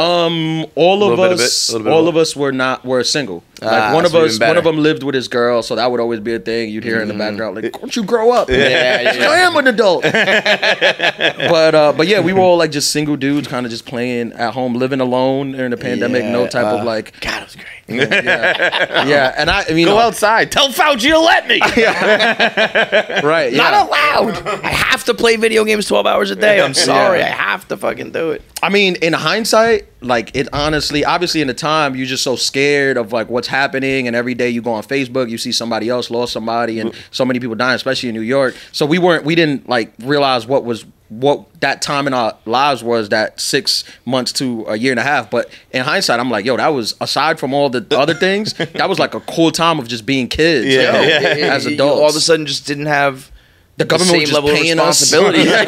Yeah. I mean, it, obviously, if you lost your business and all that, of course, yes, and you lost your life. Sure. But for the people who were just like, it's like a snow day forever now. Yeah, like, fuck And I completely lost my business. I completely. I mean, I don't have an actual business, but I made no income for the whole time, and I couldn't get money from the thing. I was kind of just living off my savings. Yeah. And even that, and I lost family members to COVID, but even that, still kind of fun. My family's dead. I got no money. But again, 1.7 ERA. Yeah, that was sick, dude. I did that with the Nationals, dude. Insane. It's never been seen before. Insane. I made the World Series with the Nationals. That's fucking hilarious, man. So you picked up comedy relatively late then, huh? If you were in law school? Nah, I mean, I started when I was 20. That was just like right around that time. I guess that makes sense. Yeah, right around junior year, I started. And like I said, I'm from New York. I went to school in Long Island, SUNY Westbury. But I used to come home in the summer, and I came home the summer between junior and senior year, and I just found an open mic here in the city, and I just went to it. I just like wrote some jokes that I thought would be funny, and I just went to it. And then from performing, I was like, this is sick. This is like a cool thing. Were you always like the funny dude in your group that like people, you know, kind of encourage? Like, but you know, like when you're in high school, it kind of seems like, especially if you're funny, it seems like all your boys are funny too, right? Yeah. Like if you're funny, it seems like everyone around you is funny. I always think, I'm like, yo, my friends are the funniest people on the planet. Same. I swear to God. But you think that, and he thinks that. It's like, I think just people are funny, you know? And I appreciate, like, I went to school in Queens, and it was like a Catholic school, and they were nationally ranked in basketball. It was Christ the King. Basketball powerhouse, but mostly white school. But it was 2004 to 2008. Like, I appreciate the fact that, like, I remember in 2015, like when there was like an election cycle, whatever, I was like, damn, it's so crappy that like everything, regardless of who you vote for, I don't care, but everything is like a race thing. And I was like, when I was in high school, it was none of that. Like just in that bubble that we lived in, it was no like the white girls would invite all the black kids to their Sweet 16. At a white Sweet 16, there'd be a black table full of black basketball players, and it was fine. Like it was, you never saw nothing. And I was like, damn, we got lucky that we got in before that, because I was like, if I would have been in school during 2015 to 2020, I feel like it would not have been that smooth. I can't even imagine what schools are like if kids are on social media or even or get what's going on social media. Right. They're probably, because you're kind of conditioned. When you're so young, I feel like, especially in New York, I'm sure other places different. In New York, you see so many minorities, so you're not like, you don't have that. You're just around it your whole life, unless your parents like embedded in you. Unless you got racist parents, which a lot of us do. Right. Which which that's fair too. But a lot of the kids were like, oh, that's my parent. My parents are racist, but like I kind of don't care. You know, it's kind of cool. But that was just such a fun time, dude. Because like it would be like I would hang out with like the whitest dude. Like there was. I don't know if I should say that, but there was a dude in my high school who, in hindsight, was a legit Nazi. Like he was a real Nazi. How so? I mean, he hated Jews. No, like, dude, he was like a skinhead, like swastika tattoo. And you didn't know it at the time? What is this in hindsight? But because I don't know, like I just like he was cool. Like he was just a cool dude. 2K, man. Yeah, like he was a cool dude. But like looking back at it, he hated Jews, blacks, but he just pretended that he didn't, I guess, in school. And he would just hang out. Like he would hang out with the black kids. What happened? So then like you graduate and shit and I remember graduating and then like kind of like and then you graduate and then you become like more aware. And then I remember like going back like on his I remember like going back on his like his Facebook, and then you see him with these like all skinheads with like swastikas like thing, and I'm like, that was my friend. I'm like, that's insane, bro. That is hilarious, dude. I remember one time. I mean, I guess it got the worst judgment of people ever, bro. Well, I think the teachers too, because the teachers could have been better at like, hey, this guy. Like, I understand he's trying to be fair, but this guy is clearly not like the guy. Had a Derek Vineyard tattoo, and you're like, I think he might have been. Dude, I remember he kept it pretty secret. I remember being like 15 years old and this dude like talking to me and being like, yeah, like, you know, like the Holocaust, they're exaggerating about that. Like there wasn't as many as they're saying. And I'm like, all right. I didn't know like that was like a talking point for them. And I'm like, but looking back, I'm like, this is insane. This dude was like, he hated me everywhere. Like he hated everyone. But he did a great job of like pretending that like. This is the best argument I've ever heard where, the trope, like when someone gets caught doing something racist, they're like, I have black friends. And everyone's like, that's not a proof you're not racist. I was like, well, kinda. And now I'm second guessing that. Not only did he have black friends, but he was kind of like catered toward them. Like he would like give them stuff. Like he was like he gave us like free train rides. Yeah, he was like count on me. Like whatever you need, count on me. I got you. But I wonder what one thing with old people when you're young and a Nazi, man, like that. I know a guy who's a doctor and he he has you and Goebbels. So this guy they had like a Zoom like convention for all the doctors in their field, and this old dude turned his fucking screen on and had a full-blown red fucking swastika flag just hanging in his living room. Yeah. And everyone was like, Dr. Smith, you need to turn your camera off and also probably leave the Zoom and maybe the industry as well. What was this? Crazy. Yeah, it was like. Did he forget that he had that? I guess so, or he didn't realize his camera was on, or whatever. It's just so part of my day-to-day life. I forget these things sometimes. Yeah, like I guess it just blends in. Like, oh, that's a Nazi flag, but he was like 1,000 years old. Yeah, and it's like I get how that can happen, but the young kid, Jesus. Dude, I think we were just too naive to it, and the teachers didn't do a good job of being like, hey, this kid is not. Those teachers were going home going, babe, I gotta tell you something. Yeah, like he was in my history class. There's a fucking Nazi. He's being weirdly nice. Yeah, the nicest Nazi ever. Dude, it's insane. It's like really insane when I think about it. Like how. Do you know where he's at now? No, probably. I mean, in jail for January 6th. I assume. I don't know. I don't know what he's doing. He's outside the courthouse right now. Yeah, I know, protesting. He's riding for his boy downtown. Dude, I don't know what happened to him, but I remember speaking to my boys later. Like, I don't know why we were just so naive. Because it was a Catholic school, so I guess it was just kind of like a love fest. We were just kind of like, oh, cool. But I remember talking to my boys later, like, this dude, and they were like, yeah, I think he was. There is something about back then. And I don't know if it's the time period or just the age. Maybe this happens for everybody. But like, you're just not thinking. Yeah. You don't think about any of this shit. You know what I mean? Unless you have parents who are really educating you or teachers who are really talking about it. You're just like, you're not I don't know. I don't like that guy because he's like a dick to me on the playground. Then I do like that guy because we like the same sports. That's it. You That's also, it, you know? You're so impressionable that like if one person tells you something, like you got out with you were lucky to be like, okay, about the Holocaust thing. Yeah, like I had a buddy who you could have been a Nazi too. Yeah, I had a buddy who taught me, who should not taught me because I didn't listen, but he showed me, was it spare change? Yeah, loose change. Loose change. And I went home and I like told I was like, Mom and Dad, this is Have you heard about there's this some crazy shit going down in the government. They're like, well, you fucking idiot, go to your room. And they not now it's the opposite. Now the parents believe it's changed, and the kids have to be like, get off the internet. Get off the internet, Mom. Dad. It is wild that it happened with the parents, where it's like your whole life. Those parents were the same people who were like, be careful on the internet. There's strangers on the internet. People lie on the internet. Blah blah blah. And then like you went home for Thanksgiving in college, and you're like, what happened to all the lessons you taught me? Facebook, Facebook really took over them. My parents got scammed out of some money recently. Really? And they were like, we got hacked. I was like, you motherfuckers didn't get hacked. You gave up your information to the wrong person. Like this is somebody like a true blue scam, and they're like, okay, here's the bank account. It's like, that's not getting hacked. I mean, they just see the Facebook. They just believe like every news story that came up on Facebook. The devil, dude. That shit is. I've like separated I just assume everything's a lie now. And that's like the best way. It really is. Like just everything's a lie. But fake it till proven real is the way to operate. Don't tell my accountant that. She yesterday texted me, she's like, I need your information.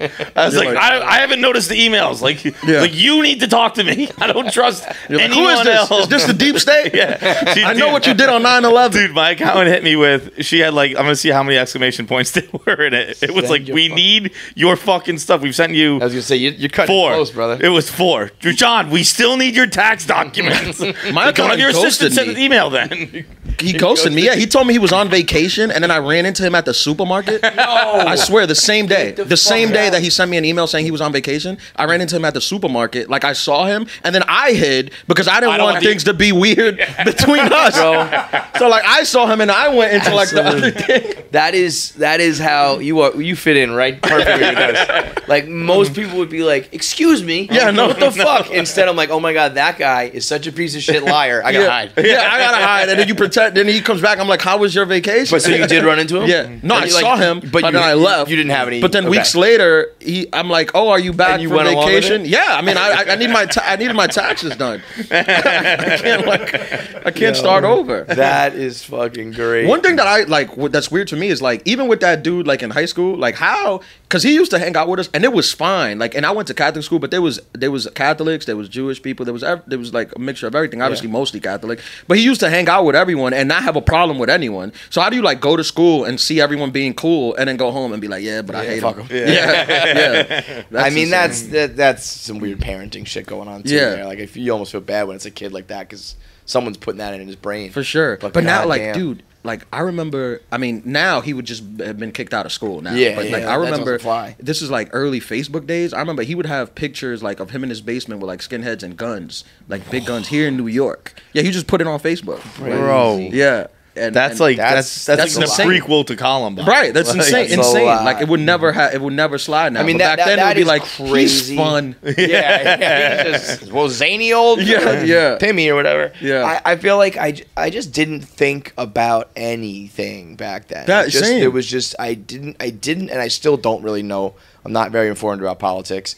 And as far as like, I don't know, foreign relations and what other countries are doing, it's like, I know whatever they taught me in the history books at school, and I'm not saying that's a good thing to go through life just being like an ignorant dummy. Yeah. But you know, the people out here, it's almost like, because there's almost so much fake shit out there. It's like the people trying to be informed and learn. It's like you're almost the worst because you're reading propaganda and fake shit, and it's like, if you want to get like real, you gotta like jailbreak your phone if you want to get like real news. How do you learn now? Like, you can't trust the news. You can't trust the articles you read.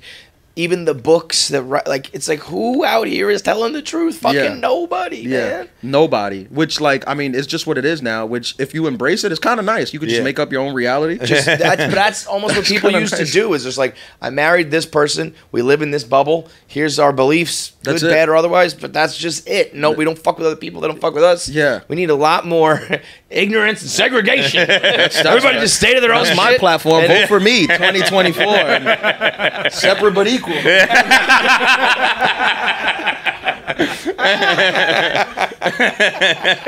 That's fucking hilarious. Dude, I travel. It's so funny. Like, I travel all over the country, and every time I meet people, like 99% of the time, no matter what their political views are or what they think, like, people generally are cool. Yeah. Like, in person. Bro, it's like, the internet. It's the fucking computers and the internet. Like, yeah. in person, yeah. Even if you disagree, it's even cool. if they're a Nazi, apparently, it's cool. I met a full QAnon lady.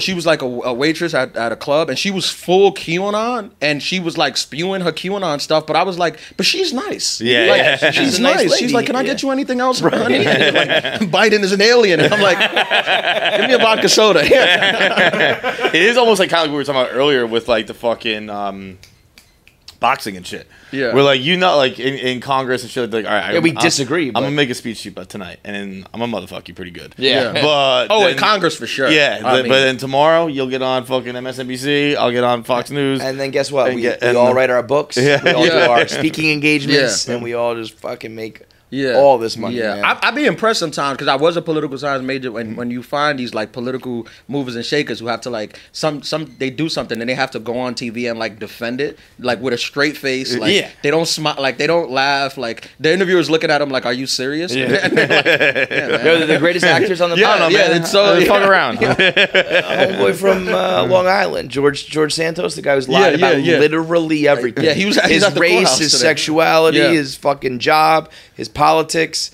All of it is a lie. Yeah. Every single thing is a lie. Yeah. And he's just like back up at Congress the next day, like I'm here for work. Yeah. Did you see his Mets video? No. Bro, this guy. No. It is the most awkward. I think lying for yourself is okay. It's like, I can see that. But when you have to lie for somebody else just because you know the job that's waiting for you when they get elected, that's funny. That's funny. Bro, this is him on opening day trying to like rep the team. Hey guys, today is opening day. As a good old Mets fan, I know you guys aren't going to be playing until April 6th back home, but in good old fashion, let's go Mets! Who has ever... Let's go, Mets! It's like reading off a teleprompter. Can't even memorize that part. In good old fashioned, let's go, Mets! I love like, this guy. I can't get enough of him. We should get him on the show. I bet we can get this motherfucker on the podcast. For sure. He's open to anything. I don't even care about him because he's just like, whatever. Maybe he's out of his mind. He lives in his own world. Yeah. But he has a chief of staff who studied politics and is like a legitimate scholar probably who worked their way up. And they have to defend this. Like they signed up for like, he said what? Okay. That's one of those things that like reminds me of Veep, where they have like there's like Dan Egan and there's Amy whatever her name is. Yeah. But like they'll have like because they're two chiefs of staff if you haven't seen the show, and they'll be like, I'm not taking the job to be Jonah's chief of staff. Think about it. If you lose, of course you lost. Who cares? If you get Jonah Ryan elected, you're the greatest of all time. You have any job you want. Like, oh, good point. Yeah, if you can make George Santos like successful at all, you're a fucking wizard. Yeah, that's what they do. Like, they don't last long. Like, Secretary of Press, like, they don't last long. They'll just do like a year, and then they'll go and make $500,000 working for like whatever corporation just because you're like, oh, I used to defend Trump, and they're like, oh, yeah, we want you. This person's good. I almost want to interview Santos and treat him like it's all real. Like, so tell me about your mom dying on 9/11. And that's after your grandparents died in the Holocaust. Oh my Jesus. God. It checks off all the boxes. Yeah. Dude, it's comical, man. And it's all a lie. And all of it is a lie. He said his mom died on 9/11, and then he has a tweet on December 23rd saying it's the anniversary of my mom's death. He said his grandparents either died or escaped the Holocaust. Just flat out not true. He said he worked for Goldman Sachs. Never happened. He said. And what does he say when people ask him? I don't Talk know. to my chief of staff. Probably. I don't know if I've seen any interviews or anything where people flat out confront him. Yeah, because that's another move. Is like you could just lie, and then when you do interviews, be like, "Don't bring this up." Yeah, and then people just agree to that. Yeah, and they'll just be like, "All right." Yeah. Cool. Yo, I hate like we'll do it now and then for a guest where it's like, don't talk about my divorce, don't talk about this scandal, and I'm kind of like, all right, I want to get you for this interview, so okay. Yeah. But in what world do you get to just do some fucked up shit and they'd be like, don't talk about it? Yeah. And everyone's like, okay. Yeah. That sounds pretty good. cool. Why? Because I don't want you to. Okay. Yeah. Because I'm going to lie. I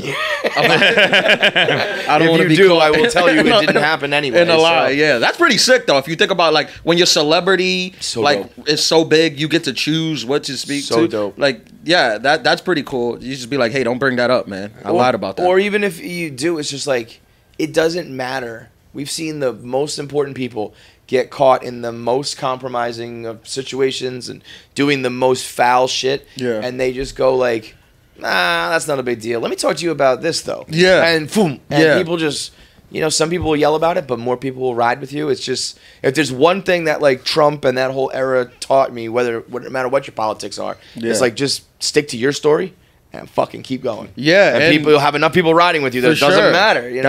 That was a does big not thing. matter. No, it doesn't. You could just keep talking. Like, you could just keep talking, just keep saying things, and eventually they're like, people's brains like, what did I ask? Yes. Like, you just keep Because saying. you know what it things. is? It's like 90% of people are fucking stupid. Yeah, yeah. So, you know, and you blame it 10% on Hillary. will- It's like you just get everything. Just keeps. But the emails. It's like, what? yeah. Okay. And you're like, don't know. I guess email. Yeah, I hate my emails. It's so amazing, man. It's great though. It's snake it till you make it, dude. Yeah, Just like- it's very American. Yeah, it really is. I like that. You can That's just our do it. culture. That's our shit right there. Yeah, if you can like Liars, separate cheats. yourself from like the political things about it and look at it like objectively, like this is pretty interesting, and you're just completely lying. The whole And you're wearing a foundation suit, is- like you're wearing a. You're not like us, big like boy we're clothes, like dude. we're lying. They're like, all right, whatever. Of course, These guys, you look like a liar. yeah, That these guys guy are wearing a full suit. is fucking hilarious, dude. This ad is brought to you by Original Penguin, the brand you wear for good times. Started in 1955 and fueled by whiskey, Abbott Peterson got on a plane, got himself a stuffed animal, and thus the Original Penguin brand was born. It is the brand you wear for good times. I was just checking out their spring summer collection on the website, originalpenguin.com. Everything you need to show up and be the life of the party. They got camp shirts, they got knit polos, they got shorts, swimsuits, everything you need, all the colors you need. It is good. It's a brand I've talked about ad nauseum. It's a brand I have in my closet right now that I love. Original Penguin. Shop the spring summer collection right now, originalpenguin.com. Go get it. So you got a special on HBO Max, right? Yes, it's called Romantic Comedy. It's on HBO. That's great. Max, yeah. I saw the clip of you talking about how meeting people online is now like the norm. Yeah, yeah. Which I think is, you know, there's some humor in that, but there Right. also is some truth where it's like you do everything else on the internet. You do all your shopping, you get all your information, right or wrong on it. Why would you also not find the people you want to fuck or date, you know? Sure, yeah. That's like an old bit I did on The Tonight Show, like the first time I did it. And there was like in 2019, but I remember like writing that like in 2016, where at that time like Tinder had came out like years before and it was still new. So you would ask people in the audience like, how'd you meet? And they would be like kind of embarrassed to say it. Yeah. But Totally, then I saw it stigma. like change where they was like, how'd you meet? And they were like Tinder. Yeah, like yeah. now they got like empowered like Tinder. That's where I meet people. I'm Tinder. I'm normal. So I kind of that's how like that bit came. But then I was thinking about it. I'm like, also meeting online is also, in a way, I find it more safe than meeting somebody in person. Like, to go to a bar, meet a stranger, not get their Instagram, their Facebook, their TikTok, you don't know nothing about them and go home, that's crazy. Yo, the amount of girls who would just go out and be like, let's get intoxicated. Yeah. Lower our guard. Yeah. And let strangers hit on us and Yeah. potentially fuck them. Right. I didn't even know women were doing that. I was watching Law and Order. I thought they weren't doing that. But then in New York, you find out they are doing like they were doing that. But it's like at least you meet online, you get their Instagram, you see You what know- pictures, yeah. you see what they like, Scout a you little can bit. scout, you can see Yeah. who they follow. They have if you meet somebody they got a lot of followers, you can be like, okay, well some people like him, right? Yeah, a little bit of proof. Right, Yeah. a little bit. I mean, if you're at a bar and it's just like, I like the way you look, that's really it. I like the Yeah. way you look, and I like that you can talk to me for like the first 5 minutes. I'll go have sex with that person. That's crazy. Yeah. It's way more Yeah. normal to be like, let me read all these questions that you answered. Yes. I get to message you a few times. Then maybe we meet, you know, whatever. Yeah. Like you could go to a bar, you could go to any bar wearing a suit and be like, I'm the chief of staff for whoever. And Santos. he'll be like, They'll be like, I I'll know fuck he this is. guy. Yeah. Well, He how got do you chief know? of staff He said face. it. He said it. It must be true. Yeah. Dude, I remember when I was like crazy how fast it changed. But I remember when I was in high school, our athletic trainer was a very pretty woman, and she met her very pretty husband. A very pretty, very attractive, handsome, whatever the fuck you want to call it. I want to fuck the guy, that's what I'm saying. And they met on Match. And like in high school, it was like we like whispered about it. Like, Yeah. Did you hear they met on Match.com? Yeah. Like, what are they like? They're two fucking beautiful people. What the fuck are they doing meeting on Match.com? Yeah. And then now, like, I bet 0% of the people who were weird about that then have met their significant other. I don't know anybody who even. Most of my friends are like wifed up, but like I don't even know of any of them. Like, let's go out and like get chicks tonight. You know what I mean? Like, let's go. I mean, that's like illegal in some states. To leave your house saying you're going to sleep with one, you can't do that. You'll lose your career for that if they find out that's what you were trying to do. You got to be like, nope, I'm just going to this bar to just. I enjoy Taylor Swift and I'm just here for a good time. Whatever happens, happens. I like that. No, it's definitely different. So what if, like, you got the special? Yeah. Are you doing podcasts? Are you doing like what else? Yeah, I got the special. Been promoting it. It came out last November. You were all over the city. I was on the billboard. That was pretty cool. Yeah, that was pretty cool. I was trying to like point girls in the direction, like you talking to like somebody in the street and you're like, oh look at who's this? They're like, I don't know. They're like, I don't know. I can't tell who that is. It's filtered. This doesn't look like you at all. So I did a special. Then I did like the cool podcast run. I was like a dude. I ran away from podcasts because I was always like I speak too freely, and I was like I'm just gonna get canceled, and then something's gonna happen. In trouble. Yeah, it's gonna get canceled. But then I did like a bunch of them, and they were always cool. Like people were cool. Like I always have fun. So now I'm on tour, like touring again, like trying to get the new hour together for whatever.